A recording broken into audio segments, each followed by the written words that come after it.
trades, what's going on in the market. Okay, switch back to this screen. Try to adjust it well here. See what the hell's going on type deal. This time I'm recording with my other phone, with my old phone, with my iPhone 10. See what the hell's going on here. Maybe check out gold, buy some gold here a little bit. Get a tiny bit of gold.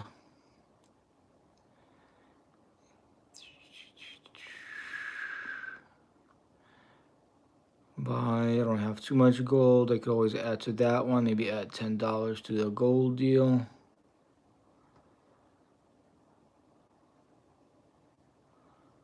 Okay, maybe add a tiny bit more gold in dollars. Maybe add $3 more worth of gold. Hell yeah.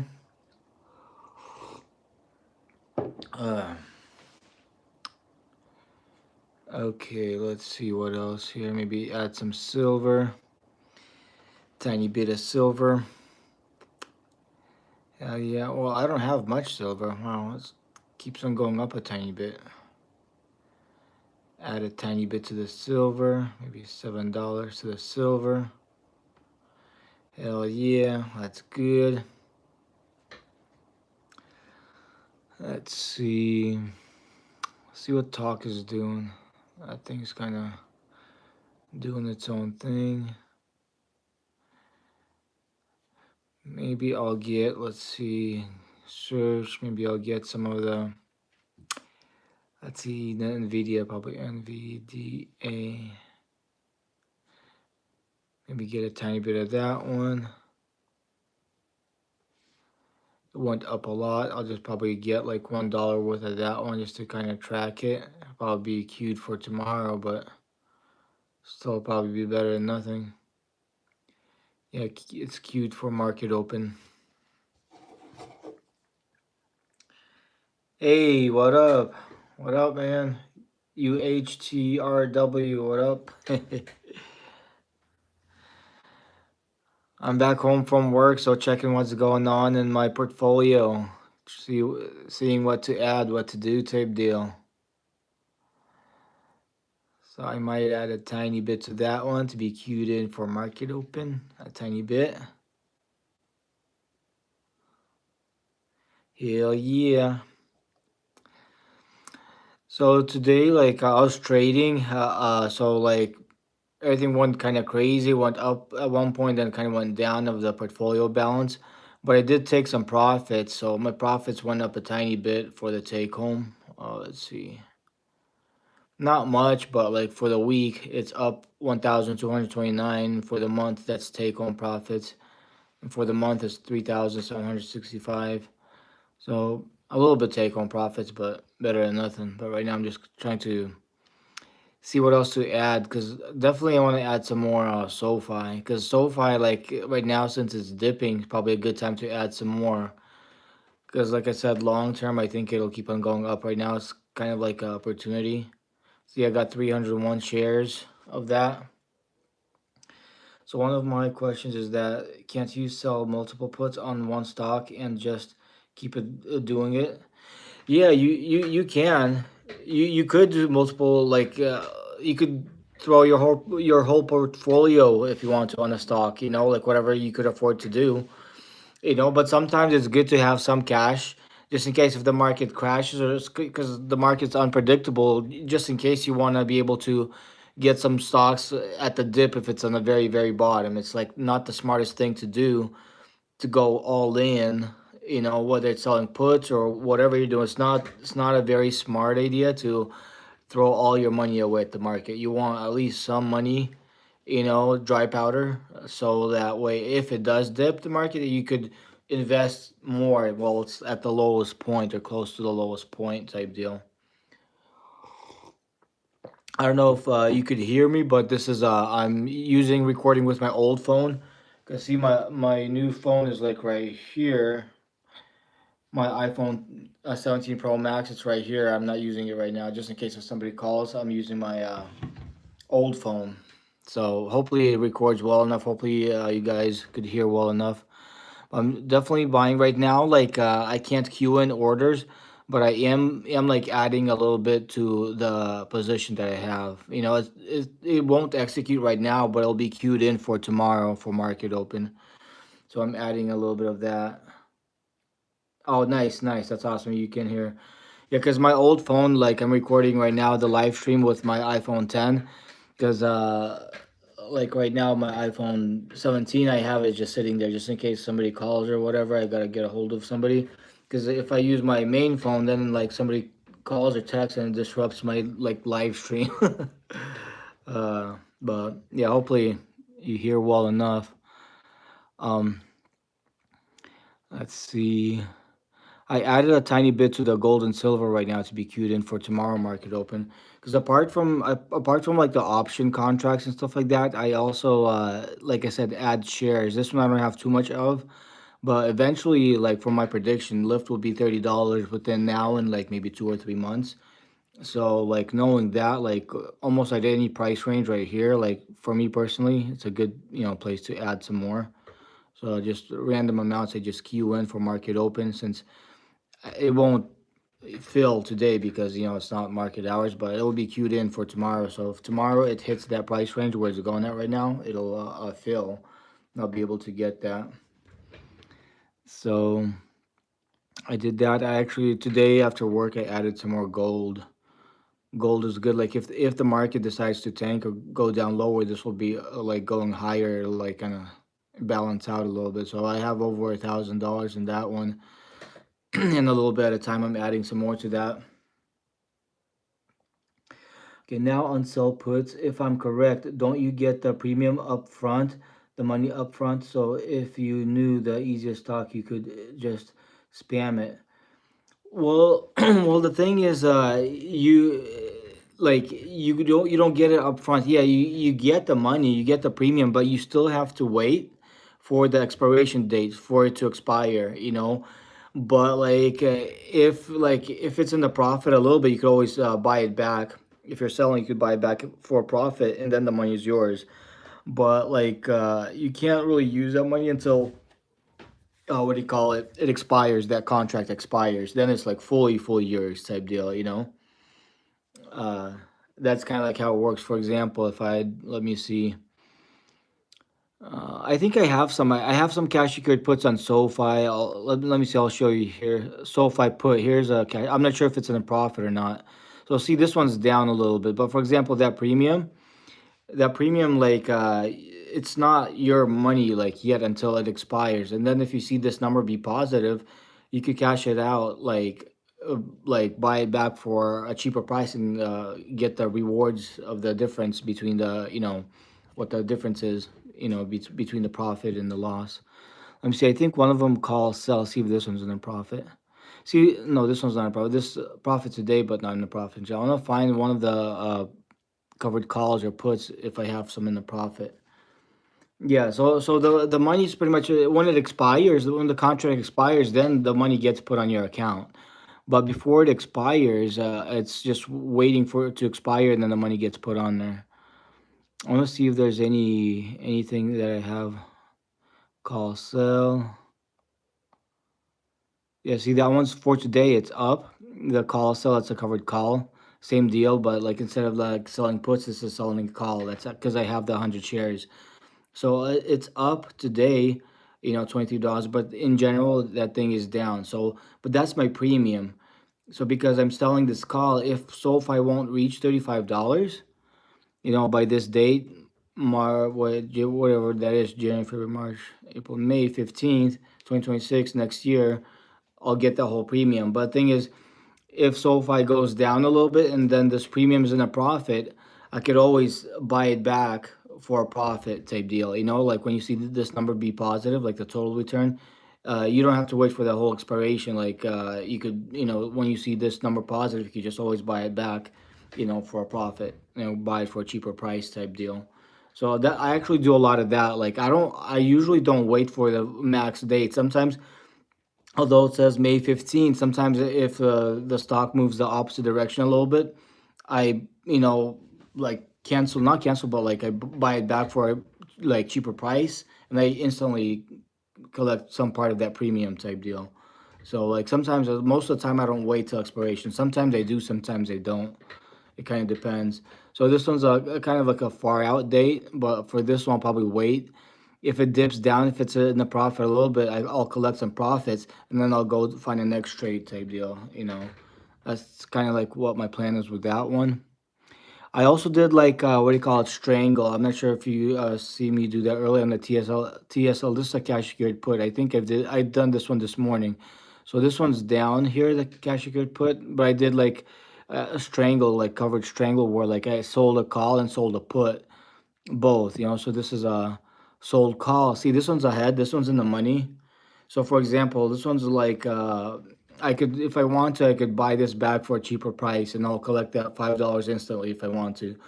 But instead of like collecting it instantly, I could just wait, and then collect it, when it's more in a profit type deal, or wait till it expires and collect that whole premium of $655.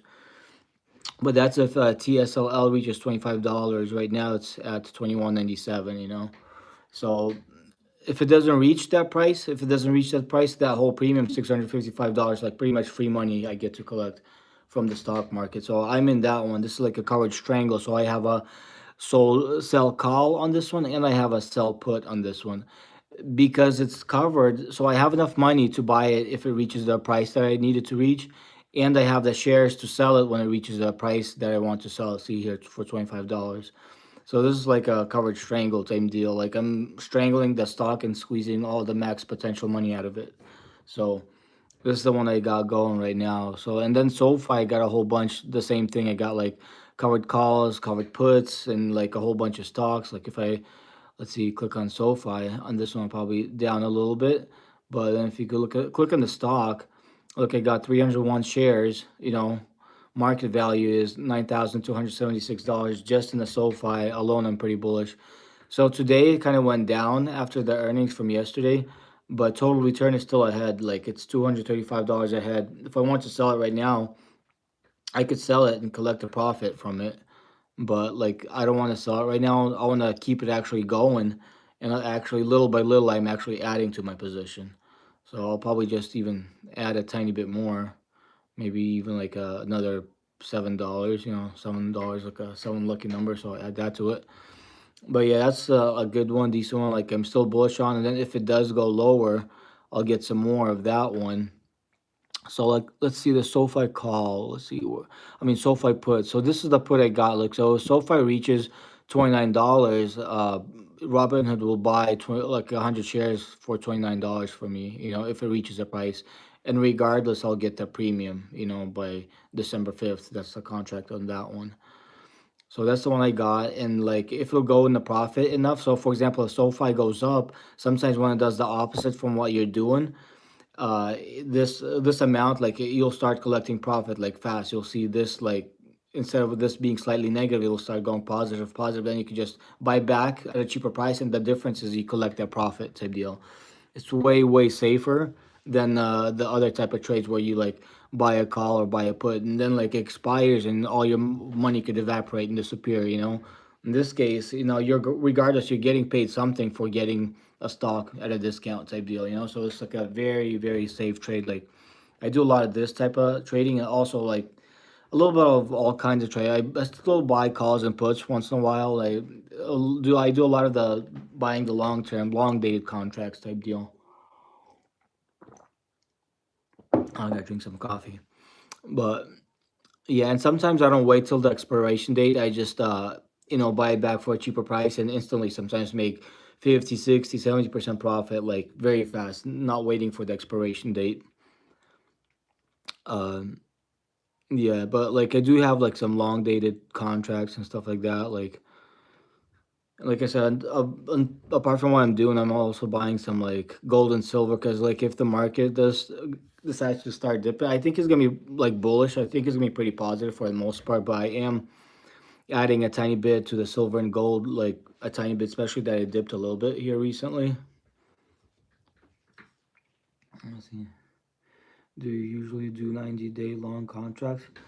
No, I do all kinds of contracts. Usually I don't do the 90 days, But my plan with a 90-day contract is like, for example, if it's a sell put, like I do a 90-day contract because you could collect a premium faster if the stock moves the opposite direction. For example, you're selling a put, and then the stock goes up, you're instantly going into the profit. So the amount goes faster, higher, so you could buy it back for a cheaper price and collect a bigger amount with those. So I don't necessarily wait for the expiration date on those. It's just faster way to get short term fast money with it. That's kind of like what I do. Like I never hold those for a very very long time. Usually they go into profit kind of fairly quick enough, and then I just buy it back at a discount, like for a way cheaper price, and instantly collect the profit difference type deal on those. That's kind of like my plan. I never wait for the complete 90-day whatever that is for like a 90-day sell put contract. So that's kind of like what I do with those. Like you can if you want to. It doesn't hurt. Like you'll still make that money. Like if it expire, but like the thing is in the stock market, you gotta have patience. Patience is like a superpower. But like I usually don't wait till the very end. I hear 30 days the normal. Yeah, 30 days is a good normal. I usually do sometimes I do like 30 days. It kind of varies. I do 30, I do 45. Sometimes I go super far out. Sometimes I even do like a week. And then sometimes on the SPY, like I couldn't afford like right now with the balance I got like a share like 100 shares of the SPY, but like I usually do a credit spread on the SPY sometimes. The same thing like credit spreads or like stuff like that. Like I do like call credit spreads, put credit spreads. I do that like the same type of thing, but like you don't need it like as much money for like 100 shares. So I do that sometimes, but it always kind of depends, like it's always different prices and everything. Yeah, like today, like the portfolio is slightly down in general, but the profit's more up. I added to my monthly realized profit and loss right now for the month. Like it's 3,765. Year to date, that's mostly since April because I recently started doing this at 6,476. So far I'm doing okay. And sometimes if you see the what do you call it, the main number kind of slightly lower, see over here it says $163 negative for the day. That's nothing because the stock goes up and down. Like you gotta ignore this number whether it's slightly green or slightly red or whatever. The main thing you focus on your strategies on the stocks that you're buying, and that you're actually while you're doing your trades, you're collecting money. Like over here, see, past month realized profit I sold for a profit $3,765 in the month with a small portfolio. So like make sure you pay yourself, you take profits, and that thing it'll eventually balance out and bounce back up. It's like normal, volatility of a stock and the stock market bouncing. But make sure you collect your profits, while you're trading. That's kind of like what I'm doing. Like actually, sometimes like if I see the crypto a little bit down, I collected some profits recently. I might add a tiny bit. Like I just recently sold it all out, and I started adding a tiny bit more. And probably add a tiny bit to this one, to the XRP. Not much, but like maybe $7 for now. I think it might be good. Sometimes a good mix in between the everything for me is kind of worth it. A little bit of crypto, a little bit of options, a little like company shares, a little bit like everything. Let's see, maybe add some Ethereum. Let's see, Ethereum is a little bit down today, so it might be a good time to add a little bit, not a lot, just something to kind of, even out the whole thing. Maybe add like $3 to this one right now, and later if it dips to more, I'll probably add some more to that one. Sometimes you gotta have enough patience to do like a little bit at a time type deal. Sometimes if you have patience, you could do pretty good in the stock market. This one's kind of down a little bit, so I'll probably buy a tiny bit more of that one. And like I predict like what do you call it, Bitcoin like to be like probably over $200 within like not in a super near future, but within like a year or two, like around there somewhere, a year and a half, maybe like within a year or 2 years. It's like my prediction is gonna be like over $200, and right now it's like 110. So you can't make super crazy money, but it's still some money that you could make. But that's kind of my prediction on that one. So I'm adding a tiny bit more, here and there. But thing is, it could still go down. Short term, this thing could still go down a tiny bit. But for me, it doesn't hurt to add a little bit. Then later, when it does go into profit, I could sell at a profit type deal. So for me, it's like kind of worth it.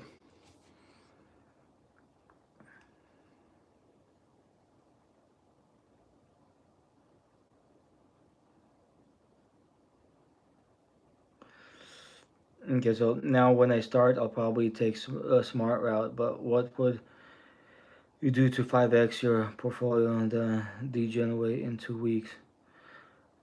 To five x your portfolio in 2 weeks? That's super risky stuff. That's like what do you call it? That's something like nobody could really predict to some 5x your portfolio. That way, if I knew how to do that, I'd probably do that with mine.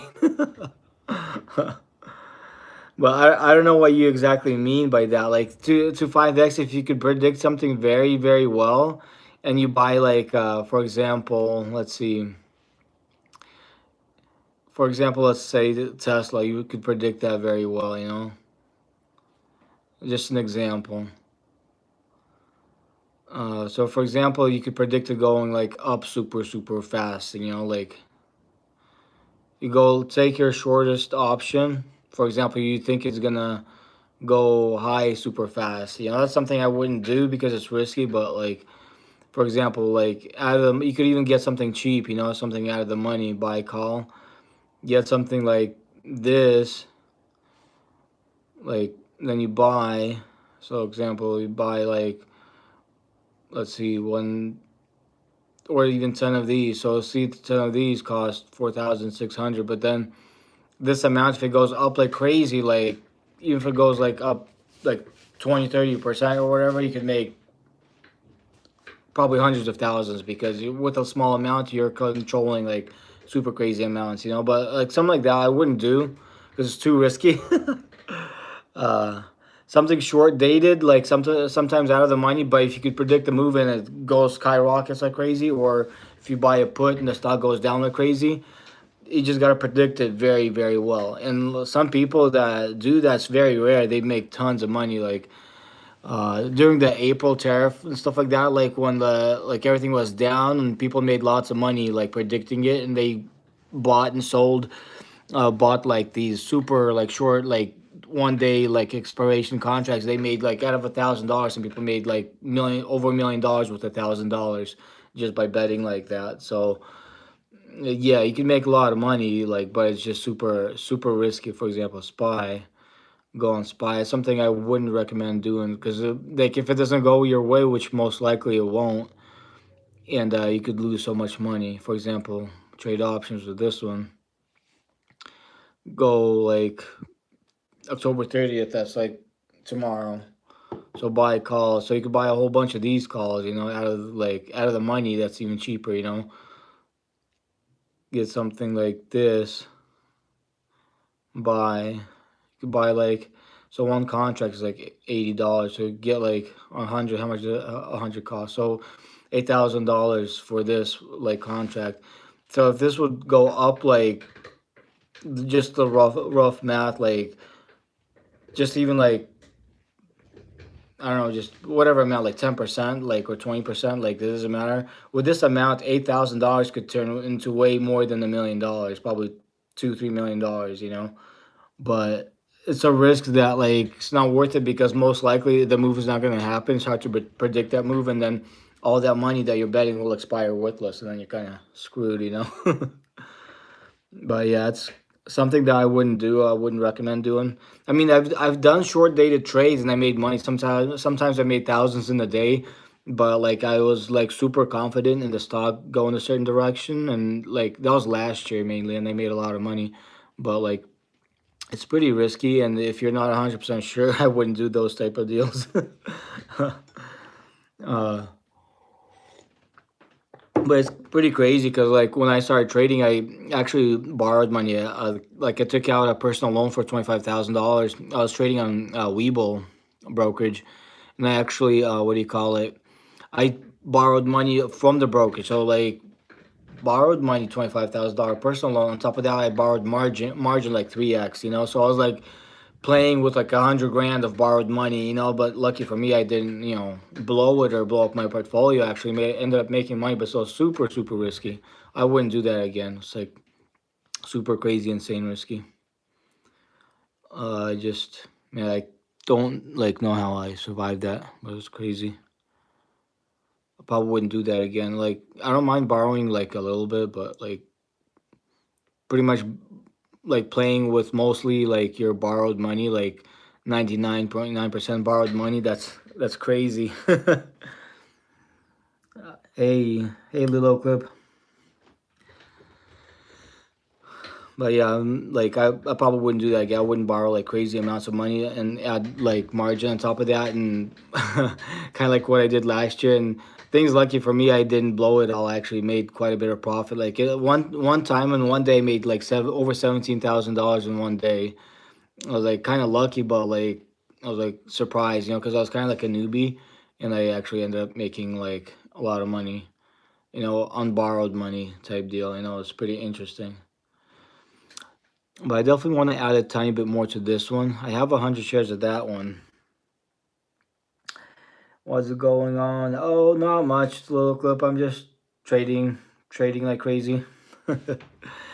Doing like looking at my trades, trying to plan some stuff, some trades to do later, and just getting some orders queued in for tomorrow for market open. Just buying some crypto here and there, getting some orders queued in for tomorrow's market open. Just some little humble stuff here and there trading. Let's see. But yeah, I ended up paying off that personal loan, and I just didn't borrow to play in the stock market again, type deal. See, this one they took away from me. This one stock, this one share. I can't trade it. See, it says I have one share, but then they don't let me trade it. See, I'm positive, negative, plus, minus zero, but they're not letting me do anything with it. It's like, see, it's like gray. The button's gray. Like they took it away from me. Oh, what app is this? This is a Robinhood app. Robinhood app. Let's see. I could show you here. Robinhood. See right there in the corner. Robinhood. That's the one. That's the one I'm using. I do my finger. Well, that's pretty decent. I'm making quite a bit of money on that one.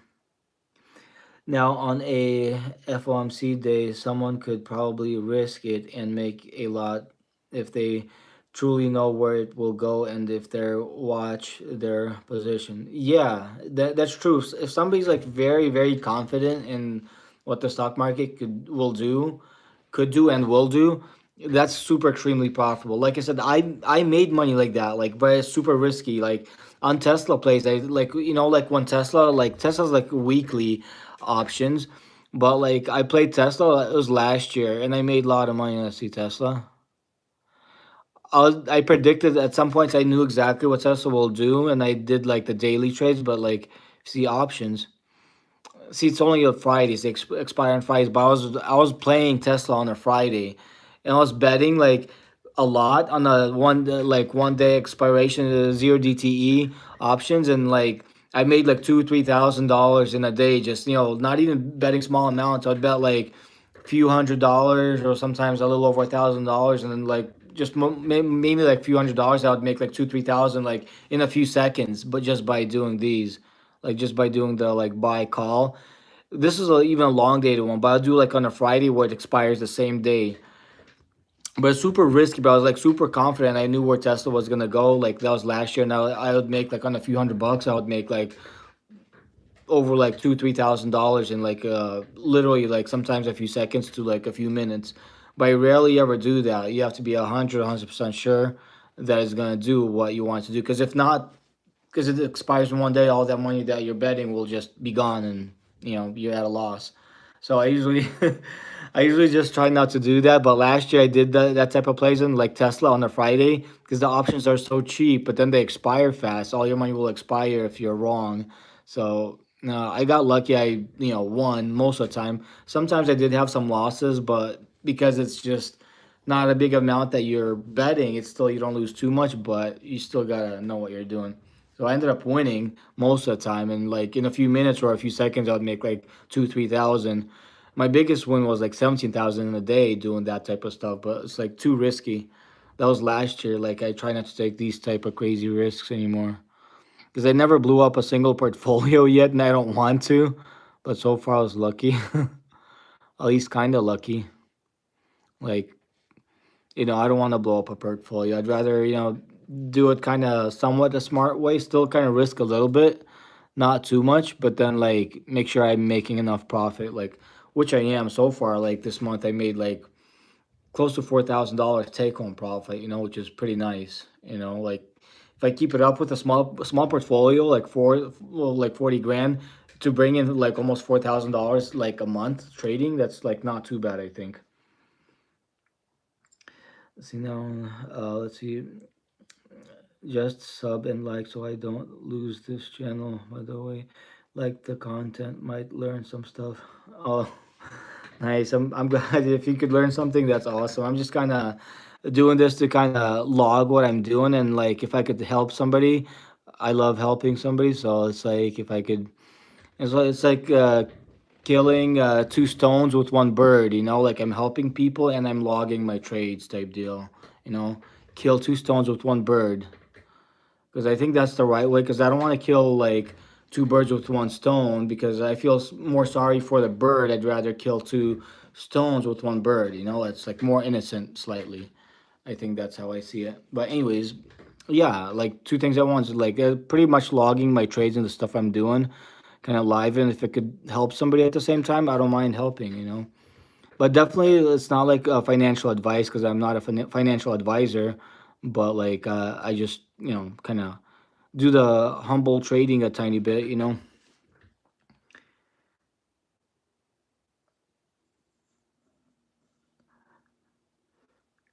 Hey, Nestle Gaming, can you donate me for my college fees? It's around $100. I don't know about that, but if you see like my trading so far, it's like consistently, it's like kind of going up. It's like not much, but like when I started, like this is last year when I was trading over here, then I was kind of like playing around, but I wasn't using this brokerage. I was using the Webull. Went back down, and like in April around there somewhere, I started like doing it. Like it went super sky high. Like because I'm consistently doing the thing that I'm doing. It keeps on going up like crazy. So I just gotta keep on doing what I'm doing and like keeps on growing. Like that's the all time trading on this thingy. It goes up a tiny bit.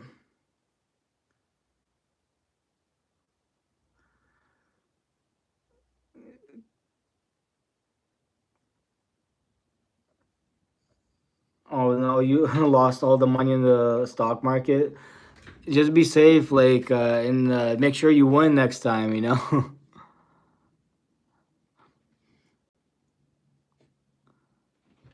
Cause see, I'm like not too rich. Like I'm kind of poor. I drink coffee. See, there's a coffee mug, Marvel. Like it's just coffee. Like it's not too bad. But like, I could afford at least sort of halfway coffee. That's kind of better than nothing. Tiny little bit humble drinks, here and there. Um, can I have a money tree? What's a money tree? I think I might add a tiny bit to this baby Nvidia stock here. I think that might be pretty cool. Just for the heck of it, add like a throw a lucky number seven at it, and then. But see, it's being evil. It's not letting me. It says not enough options. Oh, dude, good thing the market's closed. I was about to do a flipping options. Oh man, that's what the hell is that? I was about to kind of sort of screw up halfway, but I didn't. Like, oh, I was about to buy a whole bunch of contracts.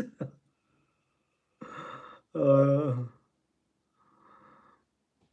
oh man, I was about. That was crazy. I almost messed up here for a little bit. I was about to buy this baby Nvidia thingy, like in the Vitus, like It's the company that Nvidia invested billions in, and then I was about to buy, I wanted to buy shares, and I was about to buy the contracts. I was like, oops, I had to back out. Oh man, it's some crazy stuff. I definitely want to add some more to the SoFi. I got like right now in the SoFi stock, I got, let's see, it's the option, but in the SoFi stock, I got like $9,321 in market value. That's 301 shares I got, and then I got the three different strategies. I got like sell puts, sell calls, and I got options on it. So I have a whole bunch of money tied into this one, and I keep on adding a whole bunch more because I'm kind of very bullish on the SoFi thingy.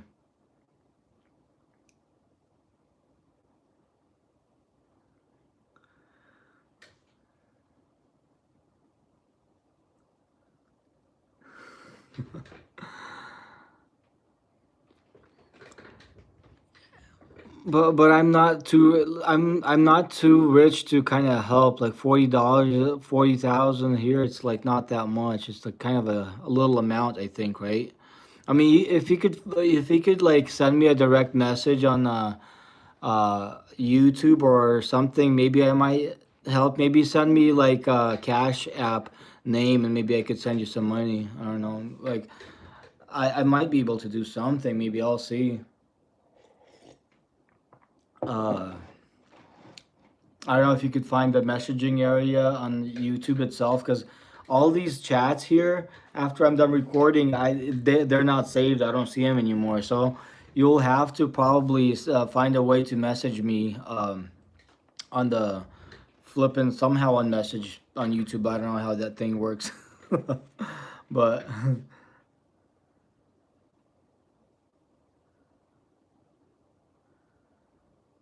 try to figure out a way to send me like a message, DM me or whatever on YouTube, however that works, and then maybe I could try to send something, you know, and then like something could still be better than nothing. And even like a couple $100, I think it's not too bad. But like I'll just have to need your information, you know. Then like I might be able to help with some kind of amount, you know. But I definitely want to add a tiny bit more to the gold thingy. Gold is always worth it, you know, because the market's kind of not 100% predictable, and that's like the cyber gold. I call it my cyber gold. You know, it's pretty decent. You know, you got to be like kind of fancy for the stock market a tiny bit. You know, have an order queued in for tomorrow for market open.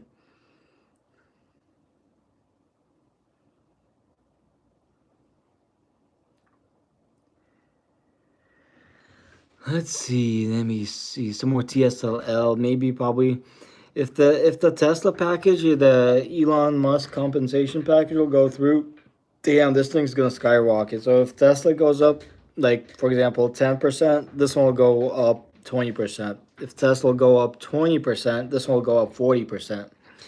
So I already made like lots of money on this one. Right now I'm kind of like down a little bit. Like I have like a coverage strangle position on this thingy, but like I want to add some more to this one. But in general, like this one does twice what Tesla does. So I made already probably like quite a bit, like several hundred, if not thousands of dollars in this one just recently, and I'll probably keep on dollar cost averaging and making some more like contracts and like crazy ass strangle deals, like strangle the crap out of the stock and squeeze all the potential money out of it like crazy hell, you know.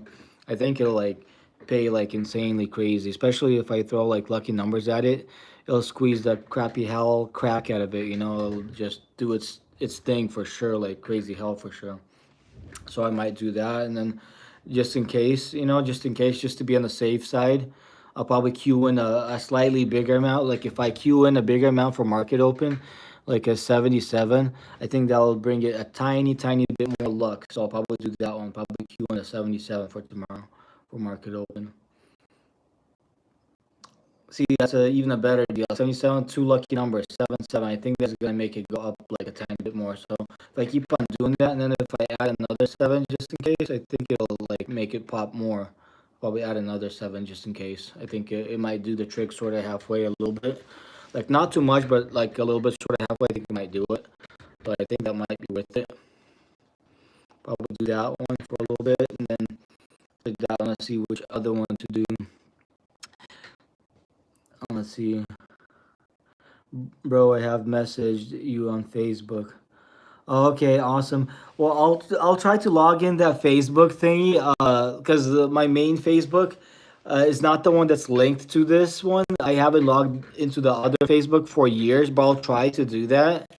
And if I see your message, I'll try to just make sure you send me the, what do you call it, your Cash App, and then I could try to send you some money on there to kind of help a little bit, you know. I'll try to log in. Like I said, like I have my main Facebook, like it's not linked to my YouTube, but the one that's linked to the YouTube, I haven't used that one in many, many years. I'll try to log into it though.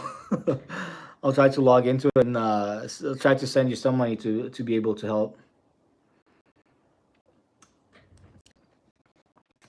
Try to do what I can. And this is the SoFi thingy. SoFi leverage, wow, went up quite a bit. I made some money. I cashed out at a profit. Like usually, I buy $1 back just to track it. It keeps on going up. So usually, if it's gonna dip a little bit more, I'll probably buy some more of that one. But right now, I think I'm good on it for now. Uh, let's see. AMD keeps on bouncing. I hope you go ahead in life. I wish you very well. I wish you very well too, Wrestle Gaming. Thoughts on lemonade stock? I could check it out. Let's see.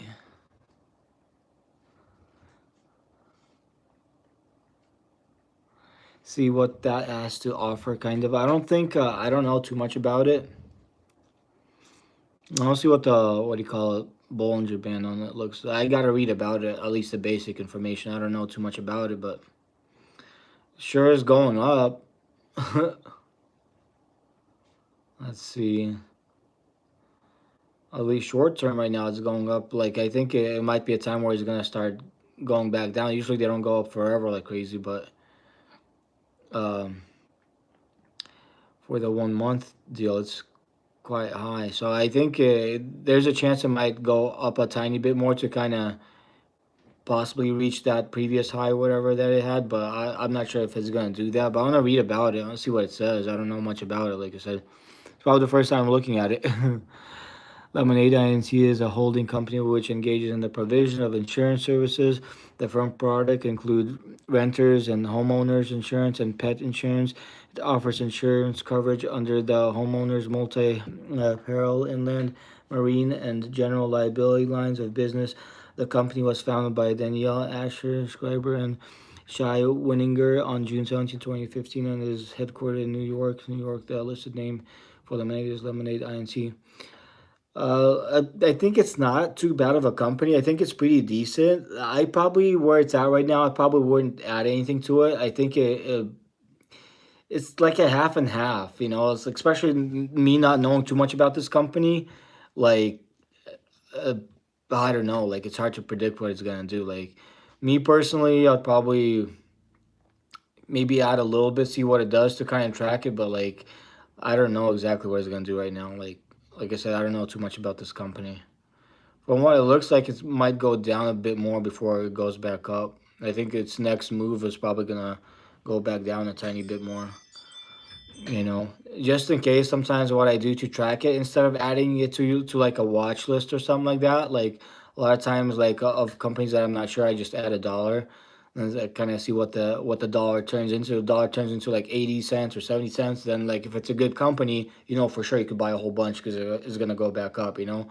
And I sometimes do that a lot, and and it, like make a lot of money. Like apart from options and other stuff, but even doing simple stuff like that, that kind of works. Like I do that sometimes. Average quantum holder, my boy trading tens of shares. Uh, thoughts on lemonades? What do you mean by average quantum holder?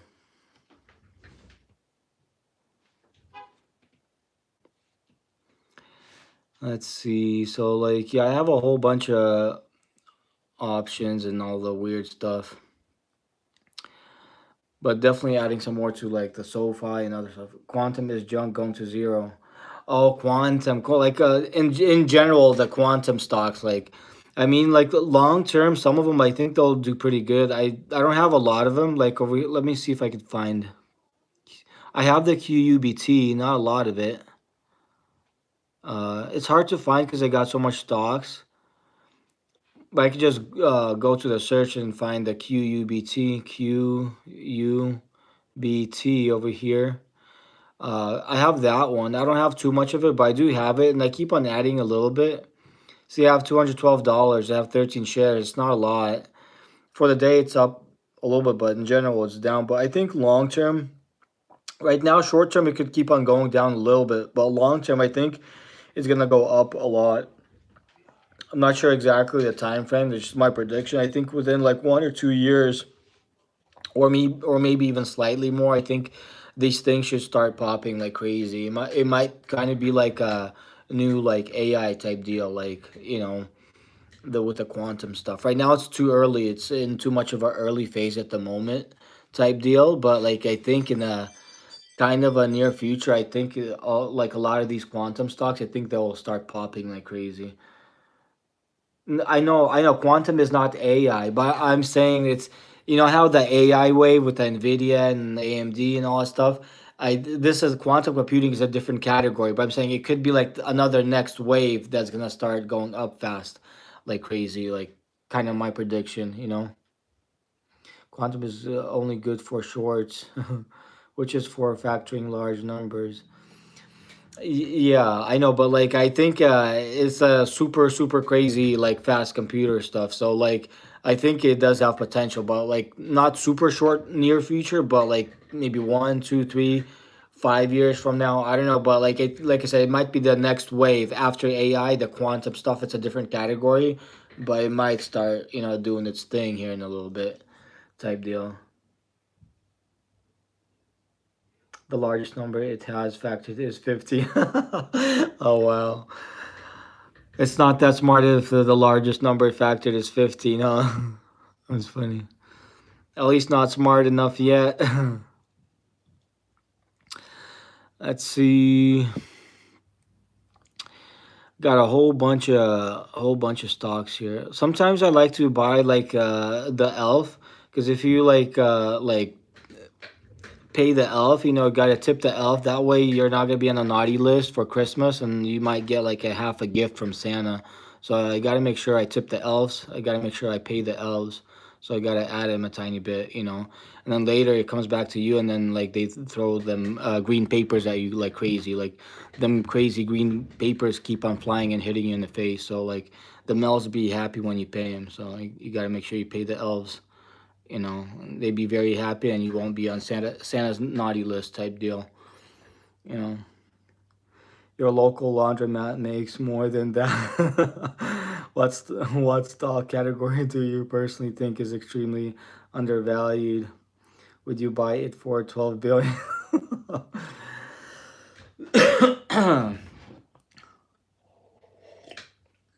What stock do I think is extremely undervalued? Right now it's kind of hard to tell. Like out of all these stocks, like none of them seem like almost are the ones I know like somewhat about. Like doesn't seem any of them like is like undervalued. I think one of the ones I think is probably the USAR, maybe that one, because with the fights with the minerals and stuff like that, I went down a lot. I actually have some of it. I have like some options in it, which I made some money on it, and then I'm kind of down on one option position. But I think this one, USAR, I think that one's kind of super undervalued. I think eventually it's gonna go back up quite a bit. I think this one's extremely undervalued. I think tomorrow I might actually do some option trades in this one. Now thinking about it, see how it bounced up like crazy. Bounce, I think is gonna start climbing back up. I think that one has potential. I might add to that one. Just for the heck of it, I might add a tiny bit to that one. Just a little bit. Maybe add like 3 to it for now because I already have a lot in it. Just a small number won't hurt for now. But I think that this one is extremely undervalued. Even if it's gonna go short term a little bit more down, But eventually, with all the fights for the minerals, eventually it's gonna go back up like crazy. Because in the future and forever, it's gonna be in demand. People use that to make flipping cell phones, cars, like military equipment, satellites, everything. They, this rare earth stuff is used everywhere. So I think it's extremely undervalued right now. Just my personal opinion. But apart from that, like everything else, I'm not sure. Uh, I think a good idea, like another one, like some of them, the ones that I'm kind of down on, maybe the plug power, because I bought some of those and those are kind of down. I think that one might start going up here in the near future. I think this one's gonna be popping up soon. Just in my prediction, because it does these waves that goes up, goes down, goes up. I think it has more potential, and it's like in the power thingy. If you look where it was before, it does these waves where it like does this, and then I think it's gonna start picking up more momentum, going that way up. That look mad easy to put options on. What would you buy? It's for 12 billion. But yeah, this one like might be pretty decent. I might add a tiny bit more of that one later. But But yeah, USAR, like I think that one's gonna go up like crazy soon because, like I said, I have that one. I made money on it. Like on it going down, I shorted for a little bit, but then like I think eventually gonna go back up. Let's see, Iran. Let's see what that one's doing. I think I have some money. Oh, like I recently sold this one at a profit. Like usually sell it at a profit and like buy $1 back. You could see after I sold it at a profit, I put $1 back into it to see what the dollar turns into type deal. The $1 turned into 92 cents. So obviously I pretty much sold at the high at the peak, and then like it started going down. So I'll probably wait a little bit more for it to go back down a tiny bit more before I get into that one. See, like usually what I do to kind of track it easier, I sell my stocks at a profit and then I buy $1 back.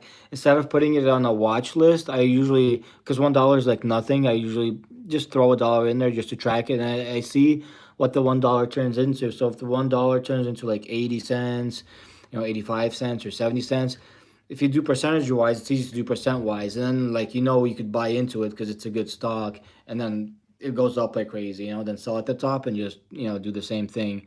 I do that with some of these stocks and they do pretty good. So I'm gonna kind of keep on doing that. That look mad easy put options. That's a hideous chart. Yeah, I mean Robinhood, like that doesn't really matter what kind of charts the like Robinhood like has, like as long as you could read it, understand it, even if it's pretty basic, it's like not that bad, like for me, most of my trades I do like without even looking at a chart. Like if you know the companies pretty well, you know what they do, you kind of memorize them. You could pretty much do everything without even looking at a chart. But I mean, it's not too bad. There's a whole bunch of things you could do with it. Like like most of my trades are like I don't even follow a chart. I just memorize the stocks, memorize what they do, how they move, and I know when to buy, when to sell type deal. It's pretty much like the easiest, the most basic way to kind of trade without having too much knowledge. Now on low volatility stocks, you don't get high premium in options, correct? Yeah, yeah. On low volatility stocks, you don't get high like premiums like Walmart. That thing doesn't go up and down a lot, so it's a safer stock, but it doesn't go up a lot, up or down a lot, so you don't get as much. But when there's earnings coming up, I usually sometimes play Walmart on the earnings because volatility is expected, and I make quite a bit of premium, especially if you know which direction is gonna go type deal. Yeah, IV premium is low on low beta. Yeah. Yeah, so like especially like when there's earnings, like sometimes like on earnings like you get like the craziest premiums, like the best premiums. But then you kind of got to predict if it's a good company, it doesn't matter what it does because eventually it's going to go back up. But on earnings, to play good companies selling puts, dude, that you can make a lot of money. And I've done that like a lot. Just sell puts, like doesn't matter, and like collect higher premiums. Even if it goes down short term, doesn't matter because it's going to go back up. But then you got the premium as a plus, as a bonus type deal. So for me, it's like a no brainer to do those. because apart from like I do selling puts, selling calls, I do poor man's covered calls, I do like poor man's puts and all that stuff. Like, but like definitely like on like earnings, it's definitely worth it to do like the sell puts and sell calls because your premiums are just high. They're just like pretty high. You know. Actually, I want to add a tiny bit more to this one. Maybe throw another lucky seven at that thingy. Let's see. Bro, you have PayPal because Cash App doesn't work here. Uh, bro, you have PayPal because Cash App doesn't work here. Yeah, I have PayPal.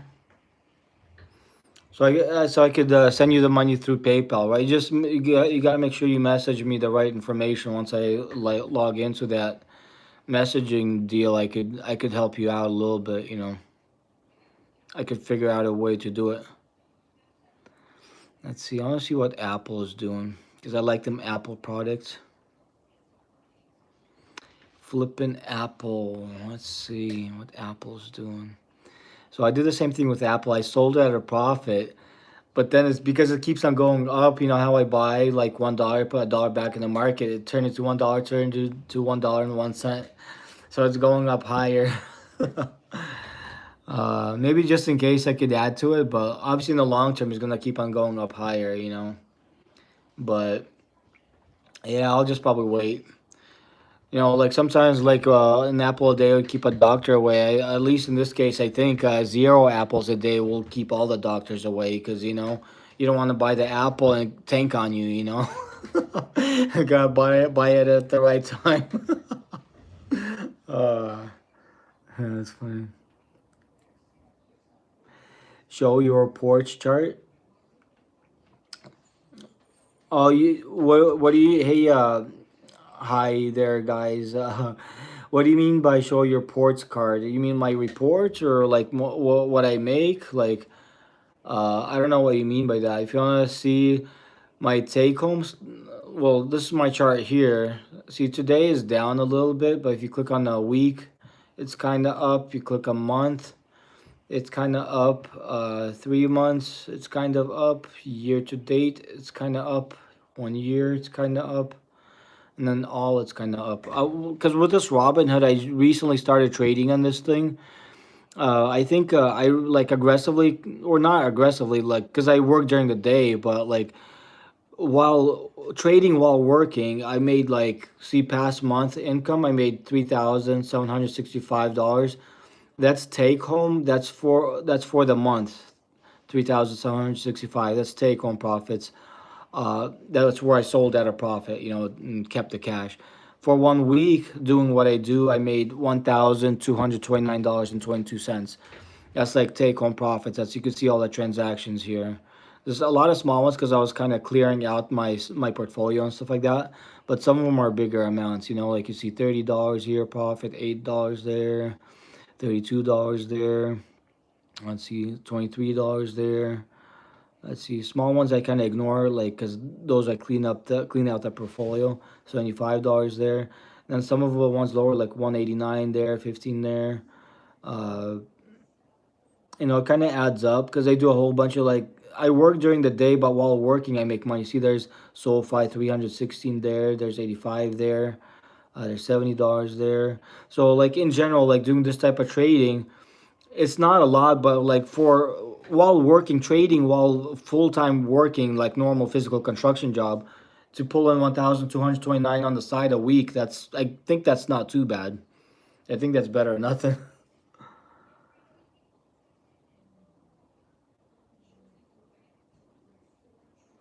So it's not bad, like because like I said, I started kind of trading last year, like February. I was trading on Webull, but then I switched to Robinhood, and I this is like from April when I started doing this. Like that's where I started, like roughly from April.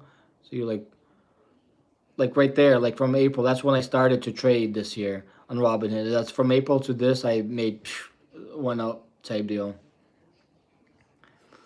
I haven't been trading. I've just been full ported and holding. I'm up 107% year to date. Oh wow, that's awesome. That's awesome, man.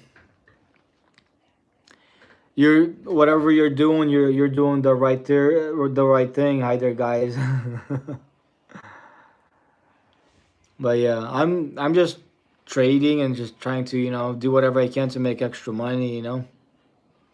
But like this is like I'm doing this while working. So while I'm working, I'm trading.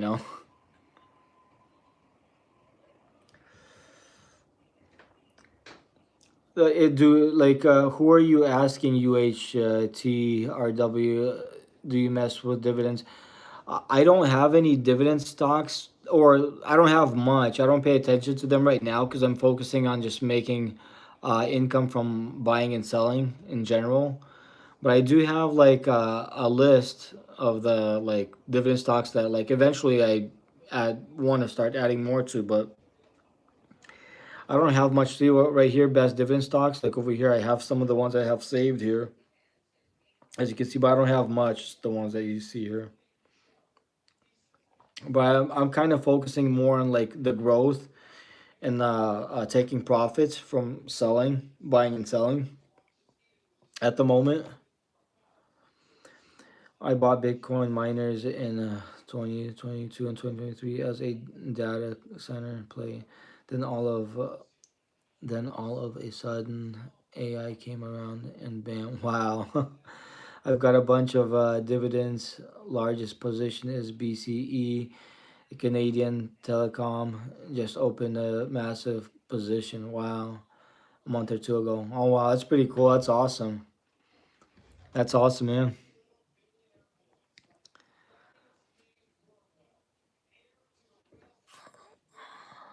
Come on.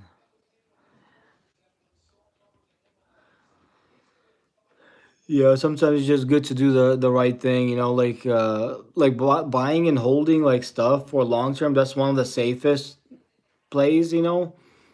But sometimes like if you know like what you're doing, how to predict the money, like buying and selling and having some take home money is also good. Like if you kind of know what you're doing, it's still extra income, like side money, side hustle type deal. It's still kind of worth it, I think. And see, I sold a lot of these at a profit. Like most of these are like at $1 because I sold out at a profit. So I'm waiting for some of these to tank some more to add some more to them.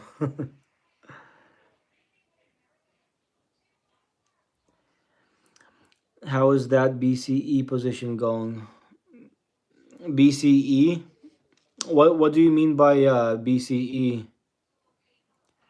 I'm barely green, but I'm a long-term holder, 32.66 CAD average. Oh, I see. But like, yeah, it's crazy, like a long-term holder, but barely green. Why is it barely green? Like barely in the profit? I might add a tiny bit to the crypto just in case, just for the heck of it. Let's see, maybe a tiny bit to the XRP. Like this XRP thingy, the crypto thingy, like I made some money on it, not a lot. Like I'll buy some and sell it when it goes up. But I think a good time to buy this one is when it's like one $1.80, $1 like 90 cents. If it reaches anything lower than that, like for sure I'd buy, like put a lot of money in it. But like for now, like it's a probably if you don't have much in it, and if it's a long term deal, I think for me it's personally worth it. Like and then later when it gets in the profit zone enough, then I sell it. So I'll probably add like a $7 bill, lucky seven at this one. I think for now, for just in case, it's kind of worth it. I'm barely green, but I'm a long term holder. Huh. But yeah, usually like because this one, like let's see XRP, if you click on it, like you look at the chart, like it's supposed to eventually go back up. Because see, if you see where it came from, see where it was over here, it's $3, $3, $3.1. So eventually it's gonna go back up there. It's one of the main, like one of the big cryptos right now. So it's gonna keep on going up. Like eventually, I think short term it could still go down. Short term, it could do whatever. But I'm saying for the long term, I think it'll go up. Let's see, 5 years. So the thing is, Here it's like super cheap, you know, and here at the cheap area was what August 30th, September 27th, 2024. Like, see, and see, it started moving up here like just a little bit ago. So it could go anywhere, but like I'll probably get a whole bunch more of this one when it goes like when it's like 180, 170. Probably get a whole bunch of more of this and then sell it when it reaches like $3, like where we saw it at the highest here. Like, let's see over here, see where it's like $3.01 and stuff like that. Like it could still reach that, you know, like so I'm probably gonna buy some more, like add a tiny bit more. Right now, dollar cost averaging, I think it's kind of better than nothing. And then like later, once it reaches $3, like if it dips down some more, because it could still keep on going down, I'll just add a tiny bit more. Then once eventually during the long run it hits $3 plus, then I could sell all of that or profit, you know. So I think that kind of be worth it.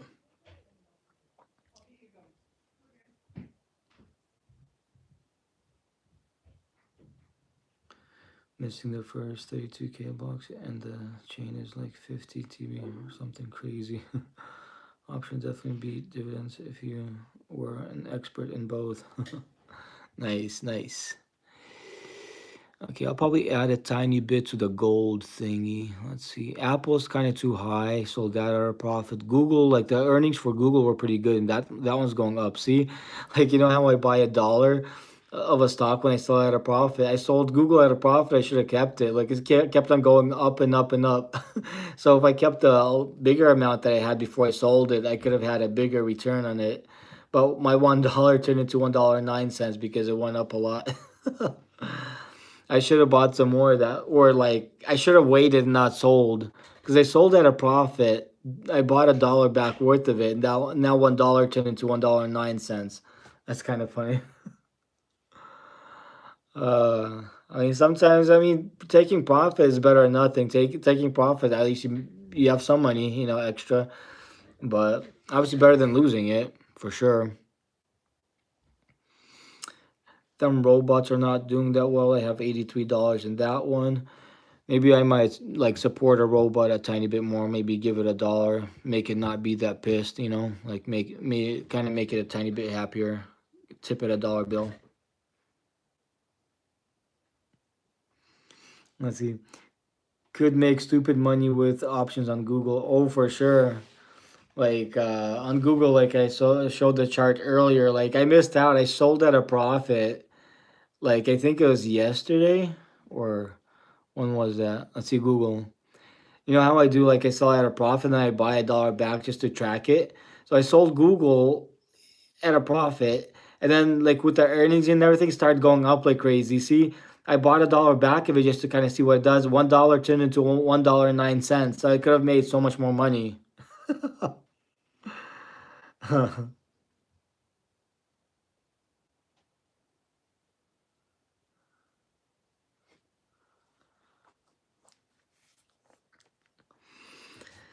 Oh man, crazy stuff. Let's see. I've ridden one of my accounts from 120K to 14K to 300K Canadian. I like the pain. Wow, like you kind of risky there, like right high. It's crazy. Let's see, I got some in the momentous thingy here. The momentous, it's down a little bit, but I don't have too much in that one. I think eventually it'll go back up. Let's see. So I have some orders queued in for tomorrow. I might buy some more of the, add a tiny bit more to the crypto. Let's see, Doge, probably ignore that one for now. Maybe add a tiny bit to the Ethereum, just a little bit. Maybe add $3 to that one for now. While it's going down a tiny bit, I'll add a tiny bit more to that one. I think that might be worth it.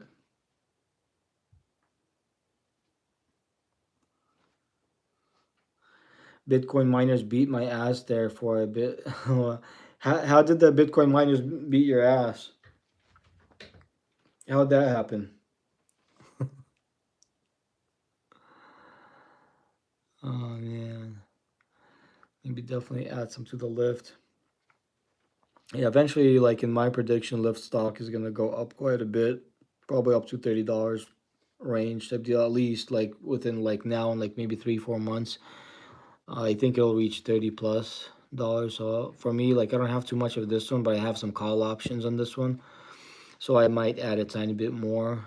This one's definitely worth it. If I throw the lucky sevens at it, it usually does better. So, throw a lucky seven at it just in case, just for the heck of it.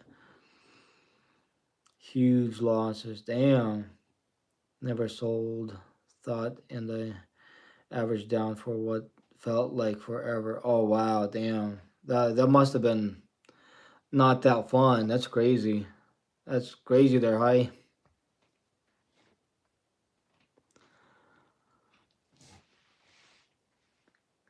Yeah, sometimes it's not fun when you like think you're in the right, you know, stock, contract, option, whatever, and they keep on like dollar cost averaging. It still doesn't go your way. Oh man, it's terrible. Doesn't sound like that fun. Let's see, definitely add. So I got like a strangle strategy on the TSLL because I bought like today. I bought 100 shares of the TSLL, the Tesla leveraged.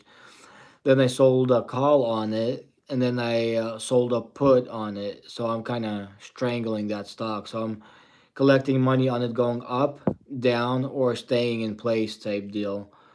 So this the Tesla, I'm kind of strangling that stock right now. Damn, that's crazy. You got to be thrown in the fire to know you're alive. Poor man options for the win. Yep. Poor man options. I do a lot of those. Like I have the poor man covered call deal. I think in the lift, I got like a lift call buy and a lift call sell. I think that's one of the only poor man options I got right now. I mean a poor man's covered call or whatever. But like right now, like I have the strangled, the covered strangled, the Tesla, the TSLL. I got that one, so I like bought like 100 shares of it. Then I sold a put on it, and I sold a call on. So it's like 100% covered. So on this leg, I'm kind of down, and on the other leg, I'm kind of up a little bit on this one. But in the stock in general, it's like staying at one spot. But the thing is, if it's not gonna move anywhere, just gonna make those premiums. But like I have a better, play. Like if it goes up or down or stays the same, so I have a bigger like range that I could make profit in that zone on this type of strategy. So, like I bought 100 shares, so I'm kind of down a little on it, $20. But I do have the what do you call it, the sell put and the sell call right there. It's like a strangled covered option type deal. So I'm kind of strangling the stock, strangling the option of the TSLL deal. You have so many positions, it would be hard to know everything about them. Yeah, it's not easy to know everything about him, but like I'm kind of so involved in the stock and everything that I'm doing. I kind of have it all like sort of halfway memorized. It's kind of just floating around there in my head. And once in a while I adjust some things while I'm working because I do construction during the day. But obviously, like the shares itself, it's not that bad. I have like over 50, I think, different companies. Apart from that, like I don't know how much options I got. Like I don't even want to count, but I got a whole bunch of options play. But regardless, yeah, I'm tied in a whole bunch. Then a few little crypto, not much, but like one, two, three, four, five crypto thingies. But then apart from that, I do have like a crypto.com where I have some more crypto on there. And then I got like the Coinbase where I got a tiny bit of crypto on there. So yeah, it's a whole bunch. I prefer the Druckenmiller method of putting all your eggs in one basket and watching the basket very closely. That's actually also another smart way to do it. The thing is, I've tried that method. It actually worked pretty good. Like really, is it all depends. It all depends on the strategy. Like I've tried that and I've done that and it worked very good on me. Oh, thank you. Like, thank you there, hi. But anyways, I tried that. Like I think at one point, like I think it was last year. Like even when I was kind of like a newbie, because I started like doing more of this type of trading last year, and I started what do you call it? I started doing that. I was mostly focused on Nvidia, and I had pretty much 99% of my money in Nvidia last year. How have you heard of BITF? No, I'm not sure what that is. But anyways, like talking about all the eggs in one basket, like I've done that. Like last year, I was all in on Nvidia. I was like 99% like in Nvidia, and I like what do you call it? But the thing is, I was like super focused on it. So like I knew every move that I was gonna do. I made so much thousands on it, and I was mainly in that one. So when it would go down, I predicted that I would make thousands of dollars on it going down on Nvidia last year. Remember the big drops they had? I collected lots of money on its downfalls. Then I predicted its uprise. I made thousands of dollars on it uprise type deal. I collected lots. And I was like I said, I was like 99% in that one stock. So all the eggs were in one basket, you know. So, but the thing is, I was lucky that I managed and pulled it off. But yeah, it's so much easier to track one stock and know exactly what it does versus having a billions of stocks, you know, kind of like I do right now. So it all actually works. It's just depending what kind of strategy you want to try, what kind of strategy you want to do, and stick to the plan. You know, you got to have a good plan, and then you got to try to stick to it. You know, that's pretty much mostly what matters, and that's how you kind of get ahead. You know. Oh, bit farms. Yeah, bit farms. Not too many people know too much about it. Yeah, I don't know. I don't know too much about the bit farms, but like, sounds kind of interesting. But yeah, last year was pretty crazy, and on top of that, like I put all like that wasn't the whole time. It was like for a little period of time where I had everything in one stock, type deal, and then like I was able to track it again. I made a lot of money on it, but like then eventually I started doing other stuff and other stocks and stuff like that. You know, doing all kinds of stuff. But yeah, it was pretty crazy. Oh, BITF has the Pennsylvania site, right? Yeah, I don't know much about the BITF thingy. Ah, let's see. I don't have a position in it, but aren't they set up to serve the Europeans? BITF is BITF like a thing that we could purchase on Robinhood or BITF? Let's see. Oh yeah, it's on here. Let's check it out. See what it is. Bitfarms. It's down. It's down quite a bit. Even from these weird candles, looks like it's gonna probably keep on going down. Cause see that little green thingy in that whole big column there. It's like down below, so it's probably gonna keep on going down. Just by watching that candle thingy and that green bar thingy being below the center thingy, it's more of a what do you call it, bearish sign. I think it's gonna keep on going down a bit more, at least short term. At least short term is gonna keep on going down. Looks like, although kind of logically thinking, looks like it might go up, but like more logically thinking, I think it's gonna keep on going down before it starts moving back up.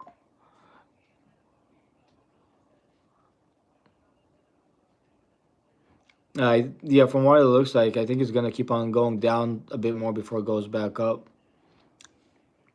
Let's see what this does. I don't know much about Bitfarms. So Bitfarms Ltd. Canada engages in the business of mining cryptocurrency. The firm is also involved in the ownership and operation of server farms, compromise of computers designed for the purposes of validating transactions on the Bitcoin blockchain. The company was founded by Emiliano Joel Gordsky and Nicholas Bonta in 2017 and is headquartered in Toronto, Canada. The listed name for BITF is Bitfarms Ltd. Common stock. So yeah, it is involved and linked with the crypto stuff, but in the Canada version of it. But I think from what it looks like on the map, I think it has potential in the longer future. I think it's gonna go up, but but from like how I see it, like from what I think it's gonna go down a bit more before it's gonna decide to go back up. That's kind of like what it looks like. But that's just my prediction, just my thinking. Like nobody knows exactly what it's gonna do, but my opinion, I think it's gonna go back down a bit more before it decides to go back up again. Cool to hear your input gained a sub. Nice. Awesome, awesome. Man, good stuff. It's my office here. See, like my computer. It's kind of messy in here. My Marvel cup, then my water cup. Then that's me over there in the mirror, just chilling, buying a whole bunch of stocks and crypto and crazy stuff. uh, Doing the awesome fun stuff. Humble trading, crazy trading. Keeping them institution traders guessing like crazy. Like, what in the hell is that crazy dude doing there? Like, why is he trading in the middle of the night? You know, they're like wondering, like, what the hell is that humble doofus doing? You know, live at night. We be trading, we be plotting innocent things. You know. uh, I see. I'm pretty sure. So it's in a good position, serve the European AI data center, demand American energy prices instead of EU ones.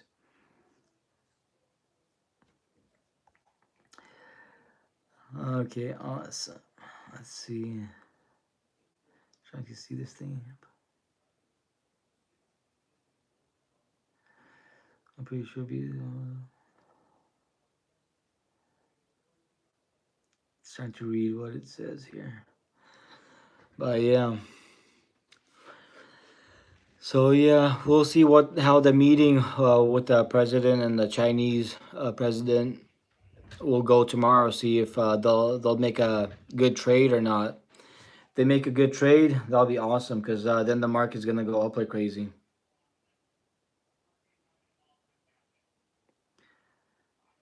Energy prices instead of EU ones. Let's see. I'm gonna definitely keep on adding a tiny bit to the lift. Right now, it's kind of short term going down, but I think eventually it's gonna go back up. Like I said, like within like now and 3 months, I think this one should be like $30 stock plus. But like from within like now, maybe 3 months, 3, 4 months, something like that, I think it'll reach that price. So I'll probably queue in order for that for tomorrow. Some more of that at least. Definitely a worth it one to do. Let's see. Uber was doing pretty good. I heard like good news about Uber. They did some deals too. I think they're gonna start going. I sold this one at a profit, and usually I sell at a profit, and I buy a dollar back, and the dollar that I bought back turned into 99 cents. So obviously went down after that, but eventually it's still going up.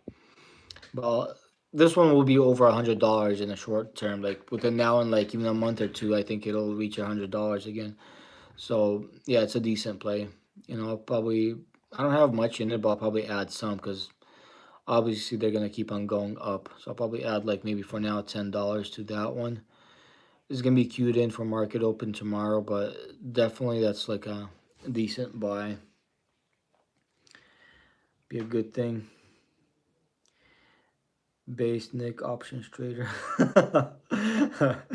That's funny. Base Nick options trader.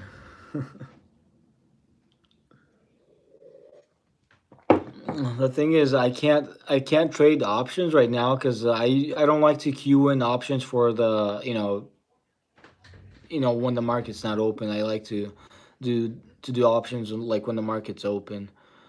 When the market's not open, I could buy some crypto. I could plan some trades. I can queue in some trades to be purchased for the market open. I don't mind doing those. On good stocks that are gonna go up. It's pretty decent. Yes, so the 17K cash, I do get interest on it. Like Robinhood doesn't pay much. Let's see, where do I? Oh, like it says offers.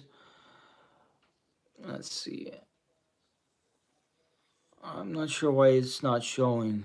Oh, I don't know why it's not showing, but I think Robin has like pays like 3.75% on the interest. But like usually I try not to use up all my capital because what do you call it? Just in case if the market does a crazy dip, I have that to put into like the best stocks. And then like because usually the dips don't last too long for the most part. Throw most of your money in, then when it goes back up, then you're sitting pretty, with all that, loads of money. That's like one of the best strategies. That's how like millionaires are made. Like they buy like at market crashes and recessions, all that stuff. They put all they have during those times, and then like it goes back up. Everything eventually goes back up, and they're so much ahead. They're like ahead like crazy. That's one of the ways that like during like recession, market crash, and all that stuff. That's when like the millionaires and rich people, a lot of them are made because some of them that get in at the right time goes back up, and then poof, there you go, you're rich. It's how a lot of people get rich like crazy. Yeah, exactly. That's why you can't sell too early for sure, for sure. Definitely agree with that. But also like I could do the borrowing power. See right now my borrowing limit, I set it for myself. I could borrow $1 from Robinhood, but if I do like remove the borrowing limit, they could let me borrow more. See right now it's pending. See right now I could borrow 34K, so I could play with 34K right now. See how 17 right now turned into 51,000. See it like bumped up my borrowing power. But things I don't know if I want to play with that. Like me being a newbie, like last year when I started trading, that's the kind of stuff I did. Even worse, like I played with 100% borrowing power, like 99% borrowing power, because I took out a personal loan of $25,000. So that was like the whole thing. I borrowed $25,000 personal loan I took out, and on top of that, like that was on Webull brokerage, and then I borrowed money from there, like on margin. And they let you borrow like 3x sometimes on there. So I was pretty much playing with 100 grand, like borrowed money. I was like, and the thing is, I got away ahead. Like I ended up not blowing it all or anything. I ended up in a profit, so I sold the everything I had out of there. Like I still have some money on there, but I paid off the loan and I switched everything to Robinhood because this one like I have more options to do certain things. So I'm with this one. But like I said, like I borrowed like crazy and I was a beginner and I ended up ahead. But that was like kind of crazy luck and obviously God was watching out for me. But right now, like I do have the option to borrow money. But thing is, if the market crashes, that's when I'll tap into that and write it up. That's where you could make crazy insane high money. It's kind of like my plan. But for now, just to be on the safe side, I just set my borrowing limit because I don't want to borrow at the moment. I'll only borrow when like best opportunity time. So right now, I just put it to $1 and use that. But the funny thing is about Robinhood, or the nice thing, like they let you borrow up to $1,000, and that's interest free. On Robinhood, $1,000 borrowed, that's interest free. So if you borrow something that's more than $1,000, that's when you pay, interest on that. But up to $1,000, that's like you don't have to pay interest for that. But still, like I'm trying to be on the safer side right now, so I don't borrow. Yeah. What kind of brokerages do you guys use? Like, do you guys also use Robinhood, or you guys use other ones? Ah, need my drinks. Thirsty. Let's see. SoFi. I think I'll keep on adding to the SoFi thingy. I'm Canadian. I use one called Wealth Simple. Oh, nice, nice. That's awesome.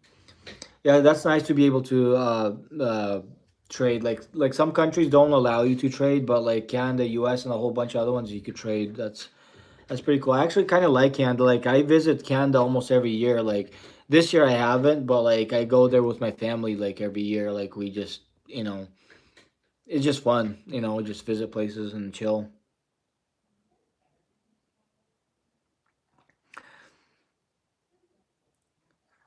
Interactive brokers and Robinhood. Nice, nice. Haven't started yet, but I will use Robinhood. Nice. That's awesome. Gonna use Wallet. But yeah, like the ones I use, I have the Robinhood, which is this one. I have Robinhood, I have Webull, and I have Moomoo. So I use three of those. But most of the one I use the most is this one is the Robinhood. And then also I got crypto.com for like the crypto stuff, crypto.com, and I got which are and Coinbase. I got crypto.com and Coinbase. So I got like those. But the ones I do the most of my trading on is the Robinhood right now. Oh, this one doesn't let you. Oh, see, I almost did a messed up move again. At an order, I wanted to get some shares queued in for tomorrow. I was about to buy some option contracts. There's so many times I do that. So weird. Crypto only BTC, not crypto. Oh, get some more SoFi stock, a tiny bit more. Dollar cost average. Jeez, jeez Louise. I gotta drink some water.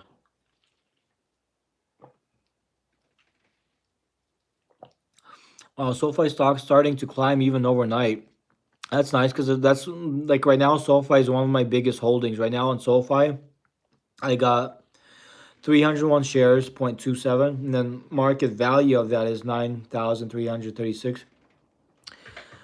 Portfolio diversity, so like that's like a big part, majority of like what I have at the moment. So it's up, the position's up a little bit. On top of that, I have some options. I got a sell put thingy. I got two sell call thingies. So kind of I'm kind of hedged in that form. So like yeah, I tied up in the SoFi quite a lot, one of my biggest positions right now. And I'll probably keep on adding to that probably tomorrow and as it keeps on going down because I think the SoFi stock, I think it's gonna long term keep on going up steadily. I think this is like one of the best ones to do the type of strategy that I'm doing. The what do you call it? Cash secured puts and the covered calls. Because if it's not gonna go up super fast, might as well collect the premiums on the way. Like it's like a no-brainer strategy. It's called the wheel strategy. But I'm doing two at once, which is kind of like strangling the stock. You're collecting money on it going up and down and staying in the same spot, but as it's moving up slowly, type deal, collect a lot of premiums on the way. That's what I'm doing. That's like I know it's like a no-brainer thing to do. Like I'm just gonna keep on doing. Apart from that, I'm doing other stuff, but it's one of the safest things to do. Like literally, I'm just gonna keep on doing that, and obviously other stuff too. But I'm gonna probably add a whole bunch more to this one tomorrow, and probably add another like a strangle strategy with the options by like, because I could do another one because I have like over here I have like these. I got one put sell, and I got two call sell. So I could add another call sell and another like extra call sell and another extra call put. So that's gonna like crazy premium collecting on its way up type deal. And even if it's short term goes down a tiny bit, it doesn't matter because you're in the position where you have a call, and a sell put. You're strangling the stock, and you're collecting all the money in between type deal.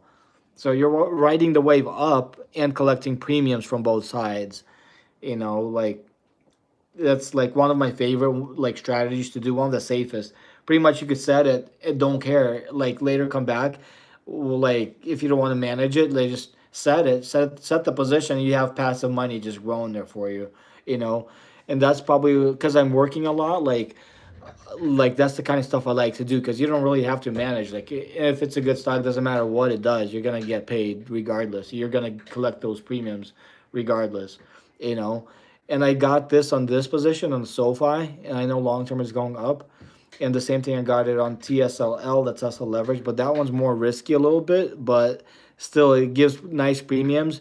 And if you don't have too big of an amount on it, I think it's worth it. Like this one, I got a strangle position on this one too.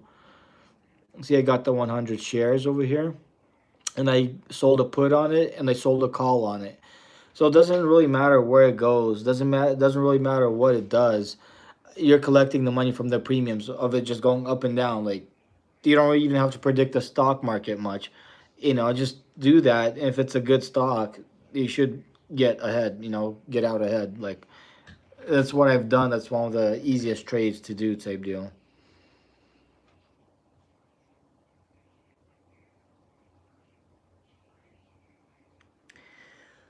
Yeah, I get you there. Hi. The DK, but the thing is, the DK doesn't matter too much if you're collecting premiums. Like in this one, I bought 100 shares of it. The DK doesn't matter much because I have the two legs that I sold the call and I sold the put. I'm collecting money on the premium. See over here, I should collect $655 when that one expires. That's free money, and I had a little on it a little bit. I could sell it like buy sub or buy it back at a profit. And the same thing with the other leg. So by having the 100 shares of that one, I could collect money on these what do you call it, legs of the position that I got. So like if you play it right, like to buy the call or to buy the put, yeah, it's risky. I probably wouldn't do that. But if you're on the other side of it where you're collecting the premiums on it, so if it's kind of short term, not too long of a term, and you have the shares just to collect the premiums, that's the thing that makes it worth it. That DK plays to your advantage because the DK, the contracts that's decaying, you're collecting that DK, you're collecting that money, and that's literally exactly what I'm doing here. Like the stock is decaying, the option's decaying, and I'm getting paid for it. Like see TSL. So I'm not sure if it's this one. Yeah, see, this contract is decaying, and I'm collecting from it decaying. So that premium over there that's gonna decay, that's the cash that they're gonna pay me, for selling that, option contract. So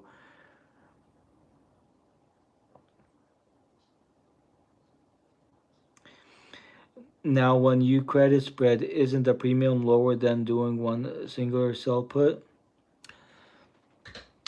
I'm not sure what you mean by that. Let's see. Because this one, the TSLL is not the credit spread. The TSLL was the strangled, like option strangle strategy. But like the what do you call it? Like I could show you how to do like a spread on SPY, for example. It's a super expensive ETF. For example, SPY. We want to trade that one. Let's check out a credit spread. Okay, for example, like we're gonna for example, we think the stock is gonna go up. So click on the up. Then like the best one to do to collect the credits from it, the premiums, call debit spread, you have to pay for that one. Put credit spread, that's the one where you collect credits for that one. So you click on that one. So then you could choose whichever thing you want to do. Normally, because it costs so much, normally you have to have like 68,000 or whatever to do that trade, like for like a covered call or a cash secured put. But in this case, with a credit spread, you could make it cheaper because the options balance each other out, type deal. So in this case, you could choose like like usually if you have a wider spread, you could collect a bigger premium, but then it's gonna cost more. Like the collateral will cost more at the same time. So if you could do a $3 spread and have it expire tomorrow, like this is just an example. Like don't do it because I'm not predicting it going up or down. This is just kind of a example. So right now the stock is 689.51 and you're predicting that it's gonna go up. So that means you gotta pick a stock, collect the credit from the ones below. So like as long as it doesn't reach your price down below, you're gonna get the credit. For example, price is 689, and you think it's not gonna reach 688. So if you want to do this one, for example, review. So you want to do this one. So you'll collect just for this one contract, $128 profit. You'll collect from that, but then your max loss, if it doesn't go your direction with this credit spread, you'll lose $172. If it goes opposite than what you think. But if it stays in one place or doesn't reach your strike price, you'll get that max profit, $128. So I've done a lot of these. I made a lot of money, like because this one expires in a day. Sometimes I just randomly do like some of these credit spreads, and I'll collect money from that. You know, but I don't always do that though. You do forex trading. No, I haven't. I don't do forex. I never tried it. I eventually I do want to try. I heard about it. I've never tried it, to be honest. I want to try that. What about you, Mess? What do you do forex?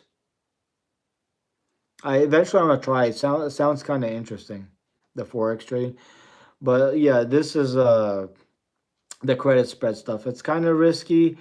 Usually, you don't want to get into your strike price. If it gets into your strike price, not to be assigned or anything weird, stay away from trouble. I usually close the contract. I don't let myself get assigned or get in the money. Like if it gets in the money, usually you want to get out of it. You don't want to be in trouble. Like I usually try to get out of the contract. Doing credit spreads. I've done that a lot. I've done that a lot in the SPY. SPY is kind of easy to predict type deal, and I made a lot of money just doing the credit spreads on that one. But like I said, you gotta kind of know what you're doing. You gotta be safe about it. And the daily ones are pretty decent. You can make money daily on it.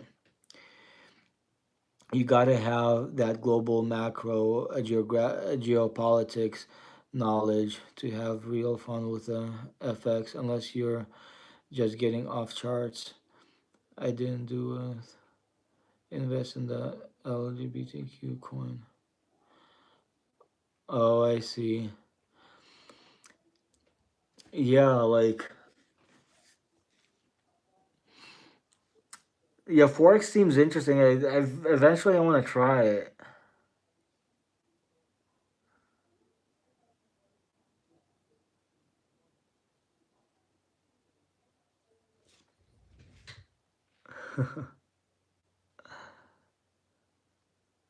But yeah, credit spreads like are pretty decent. You could if you don't have a lot of money, if you don't have a big portfolio, for example, to do a cash secured put, you need like six like what do you call it? For example, let's do it right now. Like an example. Let's do a sell a put on this one. Sell put. You'll see how much it'll cost. For example, to sell this put, you need $68,000. Most people don't have that much to sell one cash secured put on that.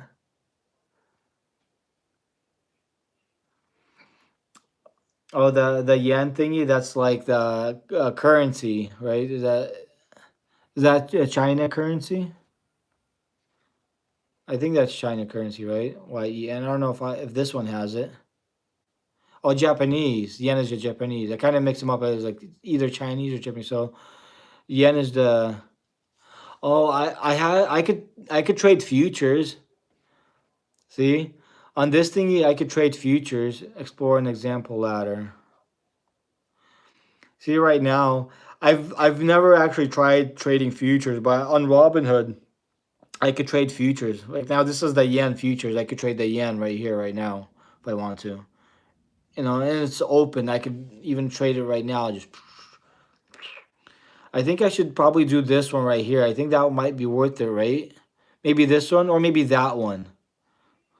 Which one should I pick? Or maybe this one. I think this one might be good. Or I, or sometimes like the one in the red kind of is worth it. I think this one might be worth it. I'll try to do a sell on that one. Like I could short the futures deal. I think it might work. Yeah, the Japanese currency. Or what if I try two of them at once? I click this one and this one. I lock it in. Do it on a separate account. Oh yeah, separate account probably be a better deal because in this one I could do something and then like not knowing what I'm doing kind of blow the whole portfolio. That'll be funny. That'll be weird. But yeah. So like I could trade futures, so this is futures. But yeah, eventually I'm gonna do some more of that. It sounds kind of interesting, like trade some currency stuff. But the thing is, I don't know if you guys heard, but that the kind of the portfolio is starting to go back up again. But I don't know if you guys heard that like the dollar is kind of losing its value. So because it's losing its value, it's good to have a lot of it like in gold and silver because gold and silver in the long term they're going up. Short term they do whatever. It doesn't matter if they go a little bit down, but in the long term they keep on going up. But the dollar value is going down like quite a bit. I don't know why. Sometimes it's just worth it to buy some extra gold. and silver. That way you're like slightly better protected a little bit, kind of sort of halfway, but not too much, but like enough to where it's kind of sort of a little bit safe type deal. If the dollar's losing value, it's good to put it in like some heavy metals, like not the heavy metal type of rock. I mean that too, it's worth it if you get into the right thing, but at least the heavy metal like metal type deal itself type thing. You know what I mean? I think that's kind of worth it a little bit. It's like kind of sort of halfway pretty decent. So yeah, yeah, definitely the heavy metals are pretty good, pretty decent stuff.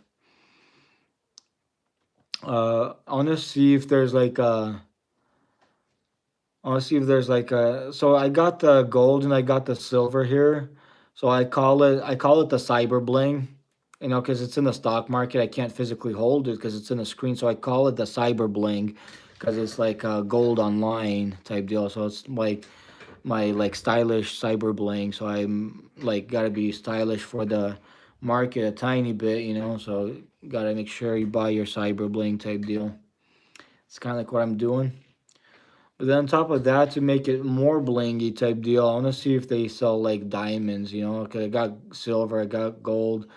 Now I gotta see if they have diamonds.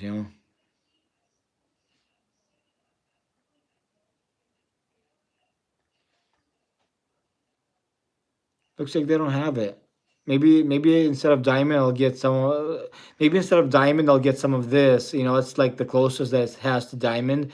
Buy some diodes or whatever that is, and then make lots of crazy money on that, whatever that is. Maybe I could try to do that. And I could see what happens. Because if I look at the chart, it might be pretty decent. It's only like $55. It's not too expensive, and it looks like it kind of went down a little bit, so it should start going up here shortly. Looks like. And if I look at this thing and I look at this chart,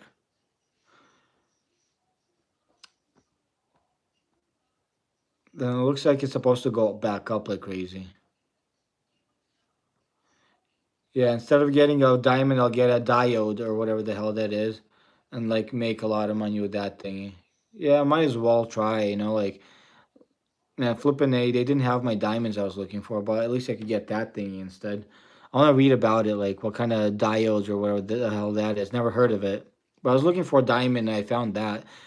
So maybe it's a diamond in the rough. I don't know. Who knows? Let's see. Read about diodes. Diodes, INT manufactures and supplies application-specific standard products within the broad, discrete logic, analog, and mixed signal semiconductor markets. The firm offers diodes, rectifiers, transistors, whatever, protection devices, functional, specific areas, single gate, dual gate, and standard logic. Amplifiers and comparators and effect and temperature sensors operates through the following geographical segments: Asia, the Americas, and Europe. The company was founded on June 15, 1959, and is headquartered in Plano, Texas. The listed name for diodes is diodes. Dude, I was looking for diamonds. I found a weird random thing. I think I might buy it just for the heck of it. Do it. LEDs are light emitting diodes. Oh wow, it's pretty cool. Yeah, I was looking to buy some diamonds, like how I buy gold and silver, like the cyber bling. Looking up like diamonds, I found this diode. So I was like, maybe just for the heck of it, I'll buy some. Like maybe even buy a share of it. Let's see, buying shares. I think that one probably might do pretty good. Like it's like a random purchase, random buy, but sometimes these things do kind of good. I think it might be worth it. Just one share for now.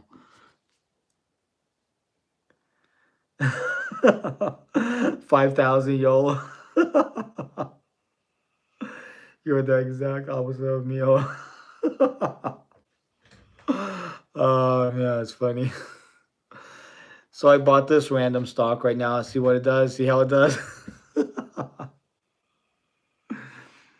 Buy XRP if you want a 3x by March.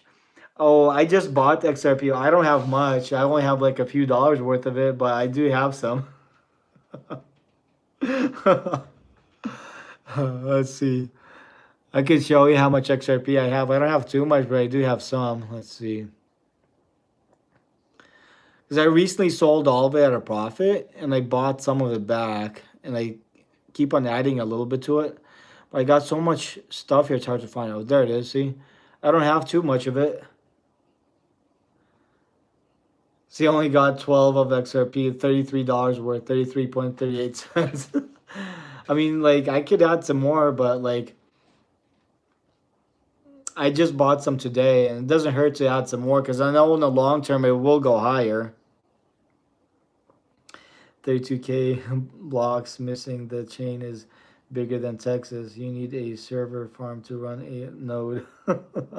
Wow, crazy. A server to run a node is crazy. That's like a lot.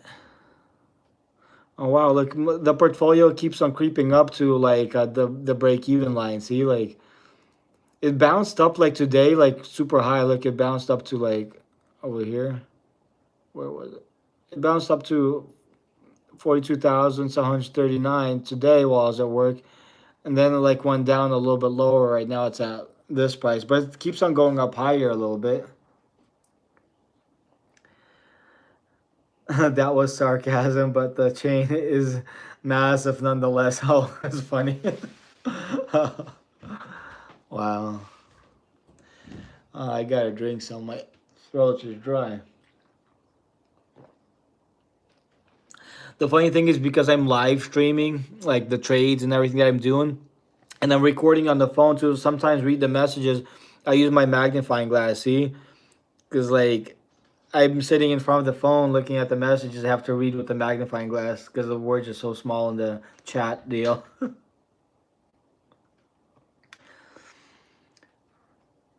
50K before November 10th. Oh. Oh, you think that I could get to 50K before November 10th? Is that what you're saying, UHT? It's possible. Like last year, I made 17K in a day at one point. I'll try. I mean, now that I'm working, it's kind of harder because literally I do physical work. I do construction. I install tile and stuff like that. And then in the middle of that, I have to find time to trade. You know, like buy and sell and stuff like that. So it's not as easy, but I mean, it's still possible. Everything's possible. Like I said, last year I made 17K in a day. So, and on some days I make $5,000, $6,000 in a day. Like sometimes it's kind of rare, but it happens. So anything's possible. There's a big chance it could happen, but we'll see. Take it one day at a time, right? I'll maybe add a tiny bit more to this thingy here. I have an option on it that's kind of down, but I made some money on the poor man's covered call on it. So like, and then I sold out. So I took some profit, but then I'm down on the position itself. But like, it's a good one to actually. I think eventually it's gonna keep on going up. So this one's probably a good one to add more to. Just add like a lucky number seven, just like in dollars. Add a tiny bit more. That'll be pretty nice. Hey, what you buying? How big does your account need to be to quit the job and go to the beach for the next 30 years? That's funny. An hour or two is plenty of time for options. Now leverage, that's a different ball game. Yeah, I know, right? Exactly. Well, it depends. Like, because like with my small portfolio, because 42,000 is not much, but like with that one, I made take home right here, like I showed before. See this one, past month take home money I sold at a profit 3,765. It's not much, but it's like a little extra money on the side. That's I made in a month. Like I took out a profit, I bought and sold and took it. You know, so in a week right here, see that's the realized profit and loss. See over here it says realized profit and loss. So in one week doing what I do, I made $1,229.22. That means I took that money out of the stock market and kept the cash from it, type deal. I Hey, Timmy, like I don't do future. I mean, I have the futures account on Robinhood. I just never tried trading it yet. Eventually, I want to. I want to start doing that, but I've never started doing that. But see, as in this one, as you could tell, like these are the trades that I did that equals up to the amount that you see up above. See, a lot of these trades, some of them are super small, some of them are kind of quite a bit bigger. Like it's all like varies. It's all different. It has losses in there. It has gains. Like obviously, it's impossible to just have gains with no losses. But as you can see, it's mostly all green with some red. Like, and that's this is just for the week. All this chart of trades that's for the week, and that equals to $1,229.22. So for 1 month, doing this type of trading, that's take home profit is $3,765.40. That's actually what I bought, let it grow, and pulled it out at a profit type deal. It's take home profits right there.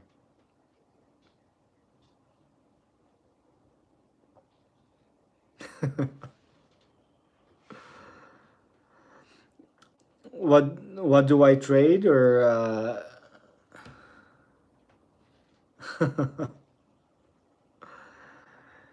But yeah, I trade options mostly. I do have a futures account on this thingy, but mostly I trade options. This is a list of options right here. I have some crypto. This is some crypto I have on here. It's like five crypto, and then these are the shares that I got. All these are the shares, the companies I bought, ETFs and company shares. And then Robinhood kind of screwed me over here a little bit because see this company over here, this ETF, they stole it from me. Like I bought it. It says I have one share, but then they don't let me trade it. Like if I try, they don't let me. See, I press this button, it's gray. I'm like positive, negative, plus, minus $0 on that thingy, but then they don't let me trade. It's like, like they discontinued it or something. See, I got one share and then they don't let me do anything with it. It says 0, 0. It's like they be weird a little bit sometimes, but they don't let me do anything with that stock. But I mean, it is what it is. It's not like a big deal, but it's kind of weird that they do that sometimes.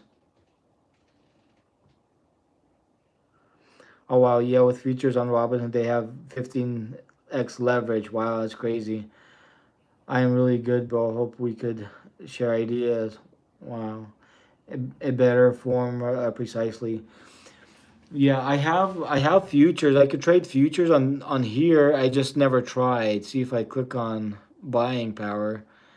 Let's see over here. See it says futures. See my buying power. I could also put that towards futures, but I've never tried trading futures. I want to eventually.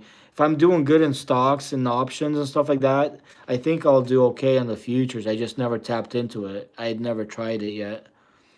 Even like as in trading, I'm kind of new. I started last year, but I'm so far like profitable. Like I'm like, if I show you the chart, like here, it's going up, throughout the whole time.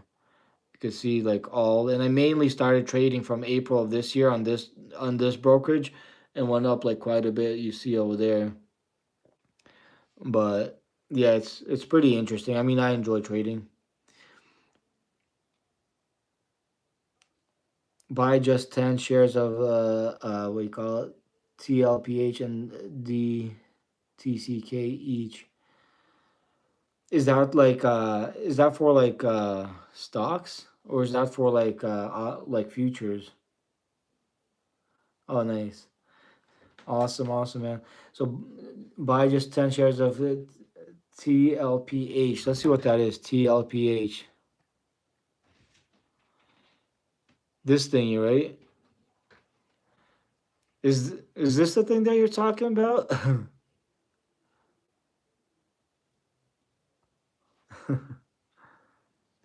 Oh, nice.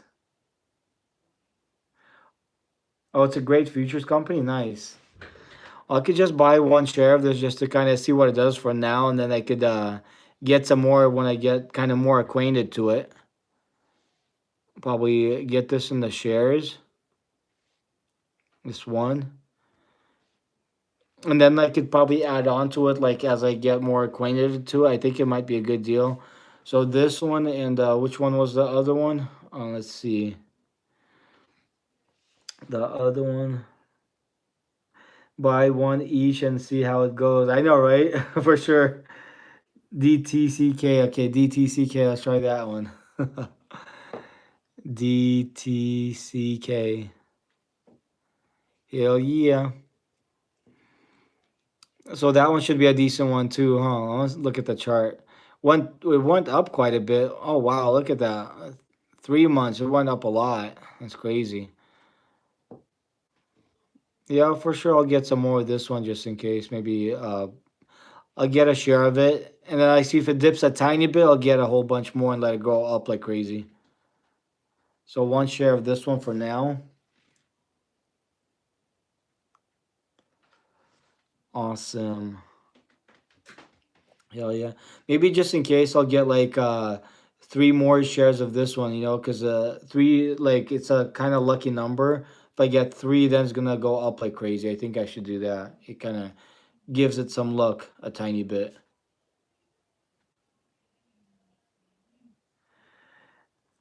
Try one share of BRK BRK.B. Yeah, let's do three each. BRK.B, is that a thing? BRK.B. BRK. Oops. Oh no, I switched it to Russian. Oops. What do I do? BRK.B. There it is. I found it. This one should be a pretty decent one. But this one's expensive, but I don't want to put that much money in there right now. But isn't that like, what do you call that guy's stock? What's that guy? What's the guy's name that owns this thing, or the one that used to own it? Yeah, Warren Buffett. Yeah, he's the one that started this thing. Just for the heck of it, I'll just add $1 right now. Not one share. I want to put $1. Change this into dollars. I'll just get $1 of this thingy for now because they did a whole like transaction thingy and switching, and there's a new owner for it. I want to see how it does for now before I get some more of this one. But I got $1 worth of it just to kind of track it. See, looks like it kind of keeps on going down. Eventually, I think eventually start going back up, but because they did the whole transaction or transition to the new owner or CEO or whatever, it might take a little bit longer for it to kind of start going back up. But I got $1 of it just in case, queued in for tomorrow.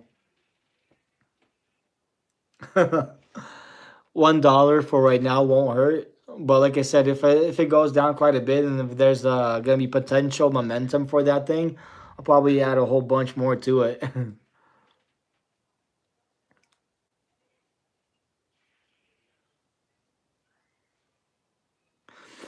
So, bro, you want me to post few as shares here, or let's wait to see how DTCK and TLPH do? Uh, ICCM. What's ICCM? Let's see what that is.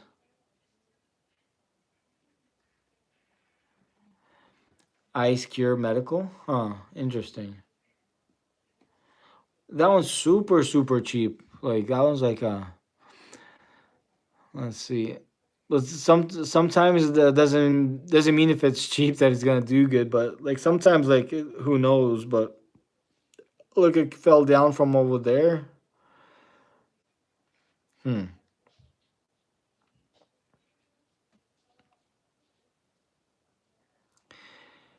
Kind of interesting. I mean, I could get $1 worth of it just for the heck of it, but I don't know. Like, it's kind of risky. $1. Even if you lose $1, it's nothing. But I'm saying just to get a whole bunch of that, it's kind of risky. But it's something that if it does pop like crazy, you could get super rich type deal. Oh, this one doesn't allow you to do fractional shares, so I gotta get it in whole shares. So I gotta switch this into buying shares type deal. And then like to get it slightly over $1, get 2 shares of this. Then it'll let me do that. That's funny. I guess we'll see how it does, how it flies, and like maybe at one point I'll put like 20,000 on there and it turns to like 20 million, in one day. Hopefully that'll be nice, right? Find the perfect timing, let it pop.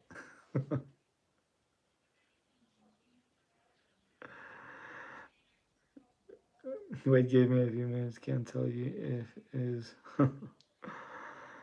Oh man, funny, funny, crazy stuff here. But yeah, I like the options. With the options, like I made a lot of money. Like I said last year, like I made like $17,000 in one day just doing options. You know, like if you catch the good one, you could bank like crazy. Because it happened to me. Like it doesn't happen often. It's kind of very rare. But if you get lucky, you catch something at the right time, you can make a lot of money. You rarely get perfect timing. You have to sight and wait. Yeah, for sure. That's hella for sure. Totally for sure. Bro, I can bet on my life TLPH will move. Really? TLPH? Let's see, like TLPH. Maybe add some more to the TLPH. TLPH. Because I just got a tiny bit of that one. I mean, I didn't get it. Made a queued order for tomorrow, but you think I should add some more to this one? Let's see. Maybe get three more shares, right? Or you said 10 shares, right? 10 shares won't hurt. Okay, 10 more shares on top of what I got. So the cost is not that much. I could try to do that and see how much that will pop, I guess, right? Okay, I don't know anything about it. This is kind of like a risky thingy. So I'm kind of risking it, but I'll not read about it right now on the Robinhood, see what it says. So I'm kind of going into this one kind of sort of halfway blind, but it doesn't matter sometimes, you know. So about the Telefera INC. So Telefera INC engages in the development and commercialization of therapies used in medically supervised settings. The firm's portfolio includes DSUVIA, DZUVEO, Zalvizo, RAX02, and ARX03. The company was founded by Thomas Schreck and Pamela Fierce Palmer on July 13, 2005, and is headquartered in San Mateo, California. The listed name for TLPH is Telfera INC Common Stock. So I read about it. It's not too much about it, but seems like it's there could be something potentially going for it. If you look at it, see looks like it's starting to move up. There's like some momentum starting. See over there. So it has potential. See how it started moving up here. You can see where the chart is. It started going like this, start moving up, down. Like you can see the pattern up, down a little bit, up, down a little bit. I think it's gonna go up again. See how it has two up waves? I think it's gonna start another up wave before it starts moving down again, and it's gonna start moving the up thingy again from what it looks like on that thingy. Yeah, big, big, huge volume pickup. So yeah, that one might be kind of worth it to even put a tiny bit more on there. Like biotech stocks low key might be the play for COVID 2.0. I know, right? For sure for COVID 2.0. Yeah, I agree, but who the F knows exactly? That's funny. Well, I queued in a tiny bit more, but yeah, the volume looks like it's picking up like crazy and it's starting to pop for some reason. But I got a little bit more, so I'll track it. If I see it going crazy, I'll put a whole bunch more in there. Yeah, I gotta. I'll be right back in a second. I gotta bring a charger because the phone I'm live streaming on is like very low. I gotta plug it in, so I gotta bring a charger from the other room here.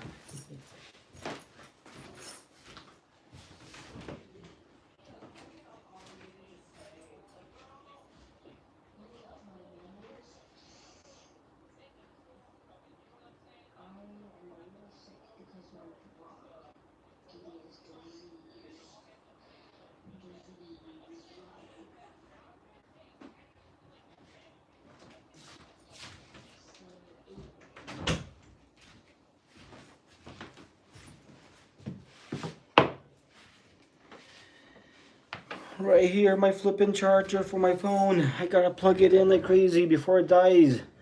I gotta plug it in like crazy hell before it dies on me completely, like 100%. I gotta plug it in before it dies. So funny, I'm recording on my old phone, on my phone, like iPhone 10X Max. But I just recently got my iPhone 17 Pro Max. I have it right here, but I'm not recording on it though. So you're like right here is my iPhone 17 Pro Max. I just got it a few days ago. I did some live streams on that thingy, but right now I'm just doing the live stream on my old phone, my iPhone 10X Max type deal. But anyways, I plugged the phone in, so I was like about to die because I'm doing the live stream on that thingy.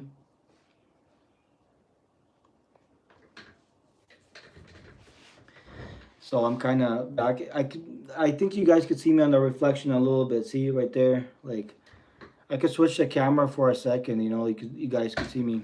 See right here. I'm a normal human being. Like trading. Like I'm not like a alien from outer space or from Mars or anything weird like that. I'm just a normal human being, kind of sort of halfway trading in the middle of the night, like in a weird way type deal. uh, and drinking some water and lime water and lemon water. Good stuff. Nicky, add my name to TLPH. So how do I add your name to the what do you call it, TLPH? Maslow. How do I add your name to the TLPH?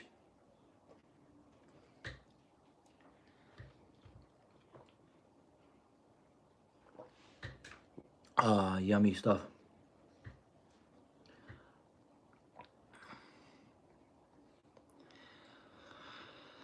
Okay, let's see how the portfolio's doing okay, I guess, so far. The Novitas stock, this one's pretty decent. Like I'm kind of dollar cost averaging to it. Do you want me to get some stocks here? Like you want to give me like another stock idea I could look up and possibly get a little bit? Sure, you could find another one. I could check it out, maybe add it to my collection, to my collection of stocks. Just write it somewhere. I could just cue it in to buy it. Or I could like have a notebook right here. I could write it. See, I have a notebook. I have stuff written down. I'm gonna tear one paper out like that has notes. See, right here I could write it. See right here I could write it. Let's see if this thingy writes. Looks like it kind of writes, so I could write it.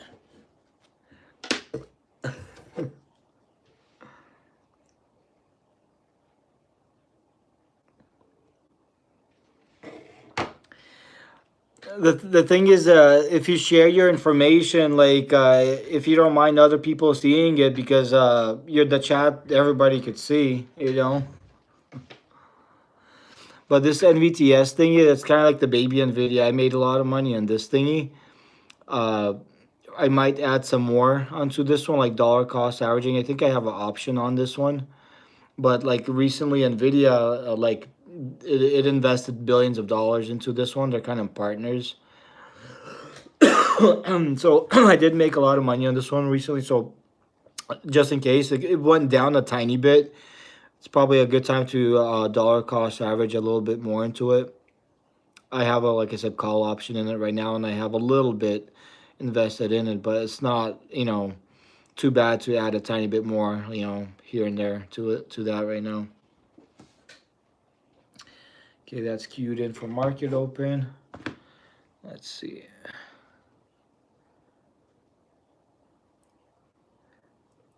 Okay, so we'll give you my email too if you want. Okay, so okay, you want me to look at buy Joby too? Okay, I'll write that one down. Joby stock. Okay, I wrote it down. I wrote it down in my notebook. I could add it to my watch list. Not this one. I could add that one to the watch list. I'll probably not queue it in for a buy, but GOBY. Here I could do this. Top stocks to trade. I'll add it to that one. So I added to my top stocks to trade, and I could look at it. Joby Aviation. I think that one should do pretty good. Like the way like it moves, I think. See, it goes up, it goes down, then it goes up, it went down again. I think eventually how the pattern looks like is gonna eventually start going up. Like I'm not sure if it's gonna go higher than that one. It might go from like what it looks like is gonna go to the point. Like if it follows the pattern, it's gonna go like this. Then it's gonna go up. Probably either reach that point over there, like where it was like 1998, or slightly below that. I think it's gonna start doing that here soon. So that actually might be a good play. Might actually be a pretty decent one. There's going to be a partnership between Joby and Blade. I have the contract, bro. Oh, nice. That's awesome. Joby or Blade. We about to merge them. I work for one of them. Oh wow, that's crazy. That's awesome. So you think both of them, Joby and like or Blade, they're both worth it, huh?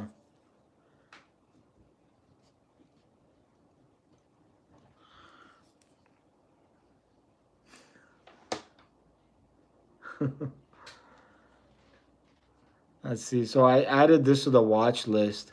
I could uh I could buy like $1 worth of it just to kind of, like I said, to kind of track it, but I think it might go up. So the Joby and the Blade. Let's see. Like let's go back to the Blade deal.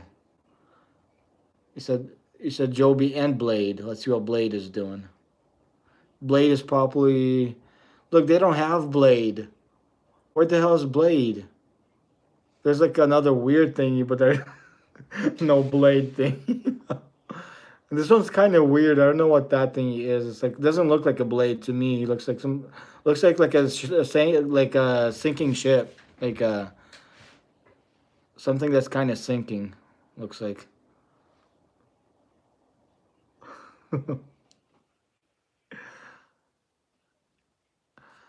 Yeah, this one doesn't look like a blade.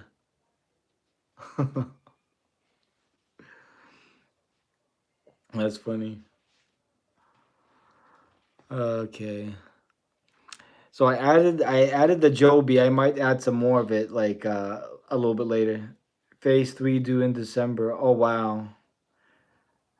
Do it, can't give you detail involved. Oh, BLDE. Okay, I see BLDE.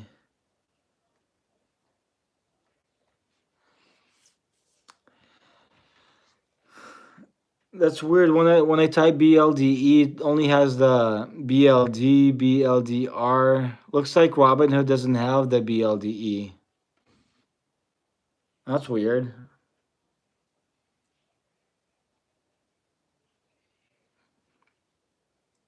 Yeah, Robinhood doesn't have the ticker symbol for the BLDE. It just has the BLD. And the BLD, I don't know what the hell that is. It's like a weird sinking like crazy hell like weird thingy, whatever that is. Something kind of weird. But like I don't, I mean like although it's kind of like a weird thing, but looks like it sank for a little bit, but it's trying to go up, so might be worth it. But I don't think I'll try this one, but it could be a good deal. Kind of sort of halfway a little bit. Do Joby, yeah, Joby like I added that like I added that right now to my watch list, and I added that to my watch list, and I actually queued in like $1 of it. Actually, just in case, I'll probably queue in a whole flipping share of it. Buy, I'll queue in a whole flipping share of it, buying shares. And now, because I think queue for later, trade now. Oh, this one they let you trade it now. That's interesting. I didn't know that. So some of them are like 24/7, or did the pre-market already start? It's kind of weird. I'm gonna try it now, trade now, see what it does. Okay, so I did the trade now. Why did it become? Gray. Number of shares, one. Oh, I think I have to put in the price. That's why.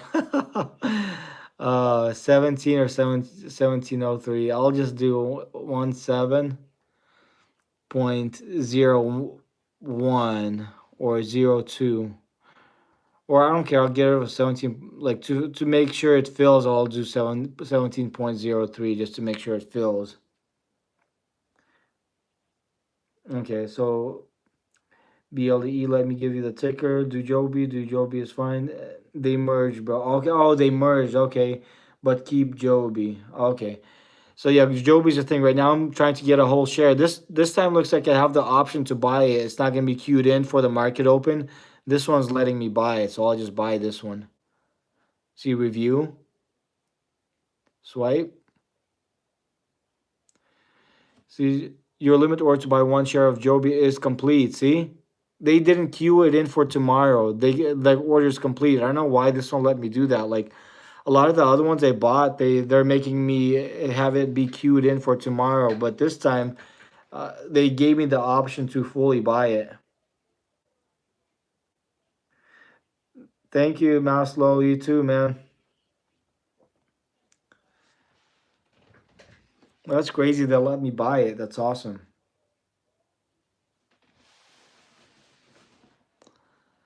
Awesome, awesome. Hell yeah. That one looks like it's gonna do pretty good.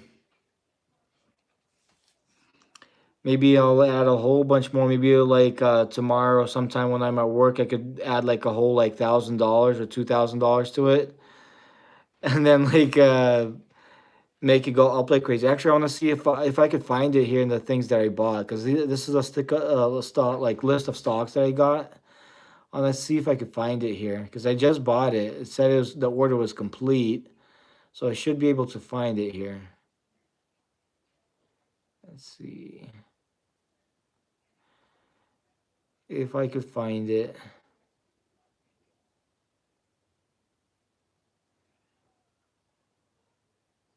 There it is. I found it. Hell yeah. I found the Joby. Yay. Hell yeah. So far, it's staying pretty much at the same price, but hopefully it'll start moving up like crazy. I think it should, from what it looks like, kind of. Like if you look at the waves and everything, like especially if you look at this pattern, looks like it should start continue on, keep on moving up. It goes like this, like looks like it's gonna keep on going up higher. That's awesome. It's pretty sick. I think right now I'll probably add some more tiny bit of gold, some of the cyber bling. I think that's like actually I want to check before I add some cyber bling. I want to look at the Walmart thingy. Yeah, I just like kept on predicting. I said Walmart's gonna go down. Like it was like literally like just recently, like a few days ago, it was like 107, 108. I was like, that's too high. I'm gonna buy it later when it goes down. And literally, I predicted I should have bought some more puts because I did ride some of the wave down with the put, but I should have kept my puts like farther. I predicted I was like I said in my past lives, I said this thing's gonna go down to like 100. I'll probably buy a lot more like at $100, and then it might reach something lower like 95, 97, 98. I was like, if it's gonna reach lower than 100, I'll definitely buy a lot more. But like a few days ago, I was predicting. I said this one's gonna go to like 100, possibly, and it's getting there. It's almost there. If it does get there, I'll probably add a whole bunch because from its all time high, this thingy from its all time high was like at 110 or 109. So it was almost at 110. So like it's gonna go back up there, and eventually it's gonna reach 110. It's gonna hit that resistance, and it's gonna breach and break that resistance. It's gonna go higher eventually. So if you get a chance to get it at like 100, and even like this price is good, but if you get it lower like at 100 or like in the 90s, that'll be hell of a steal deal to get type thing. So I'll probably, like I said, I have a tiny bit on this, keep on dollar cost averaging into this one, Might try to get a tiny bit more right now. I think this one's a decent. Oh, and this one, it's more of a 24/7 market. You could buy it more often, which is nice. So I might try to get like maybe I'll do 20 shares for right now, and then if it goes down more, which I'm expecting it to go down more, and I'll get some more. But for now, I think I'll get $20 worth. Oh wait, this one's making me buying shares, so I guess I'll do one share right now. But let's see, at a price of 102.50, I'll try 102.50.50. See what that does. 102.50. Let's see, get it for that. See if that feels. Okay, limit order has been placed, but we'll see if it fills. Once the price reaches that, it'll get filled, which is nice. So that's good right there. Then I eventually expecting the price to go lower, and I'll only get a whole bunch of it at a lower price. But yeah, hell yeah, for sure. For sure, because right now the market's kind of unpredictable. We'll see how the trade deal will go with U.S. and China here in a little bit. I think I have a feeling it'll go good, but nobody knows 100% for sure type deal. Just in case, it'll be good to have some more gold and silver in case if it doesn't go well. Because regardless, gold and silver, it's kind of like a good hedge because in the long term it goes up. So whether the deal with the U.S. and China goes bad or good or whatever it doesn't really matter. Gold in the long term, it's a very good asset. So this one I'll change into dollars because on the dollar cost average, in dollars I only get like add $10 more to the gold to my cyber bling, to my awesome cyber bling. It's a good decent hedge to have money in a safe spot type deal, and also get for sure some silver. Definitely add a tiny bit of silver. Not much, but something like I just recently sold all my silver at a profit and bought $1 back just to kind of track it. I'll buy like $10 more, right now just for the heck of it. And start dollar cost averaging into it. Okay, that's good. That's done. Okay, and I guess let's see. Yeah, I guess I'm done with my trading, with my planning and everything for tonight. I guess I'll see you all guys later. Goodbye. Good night.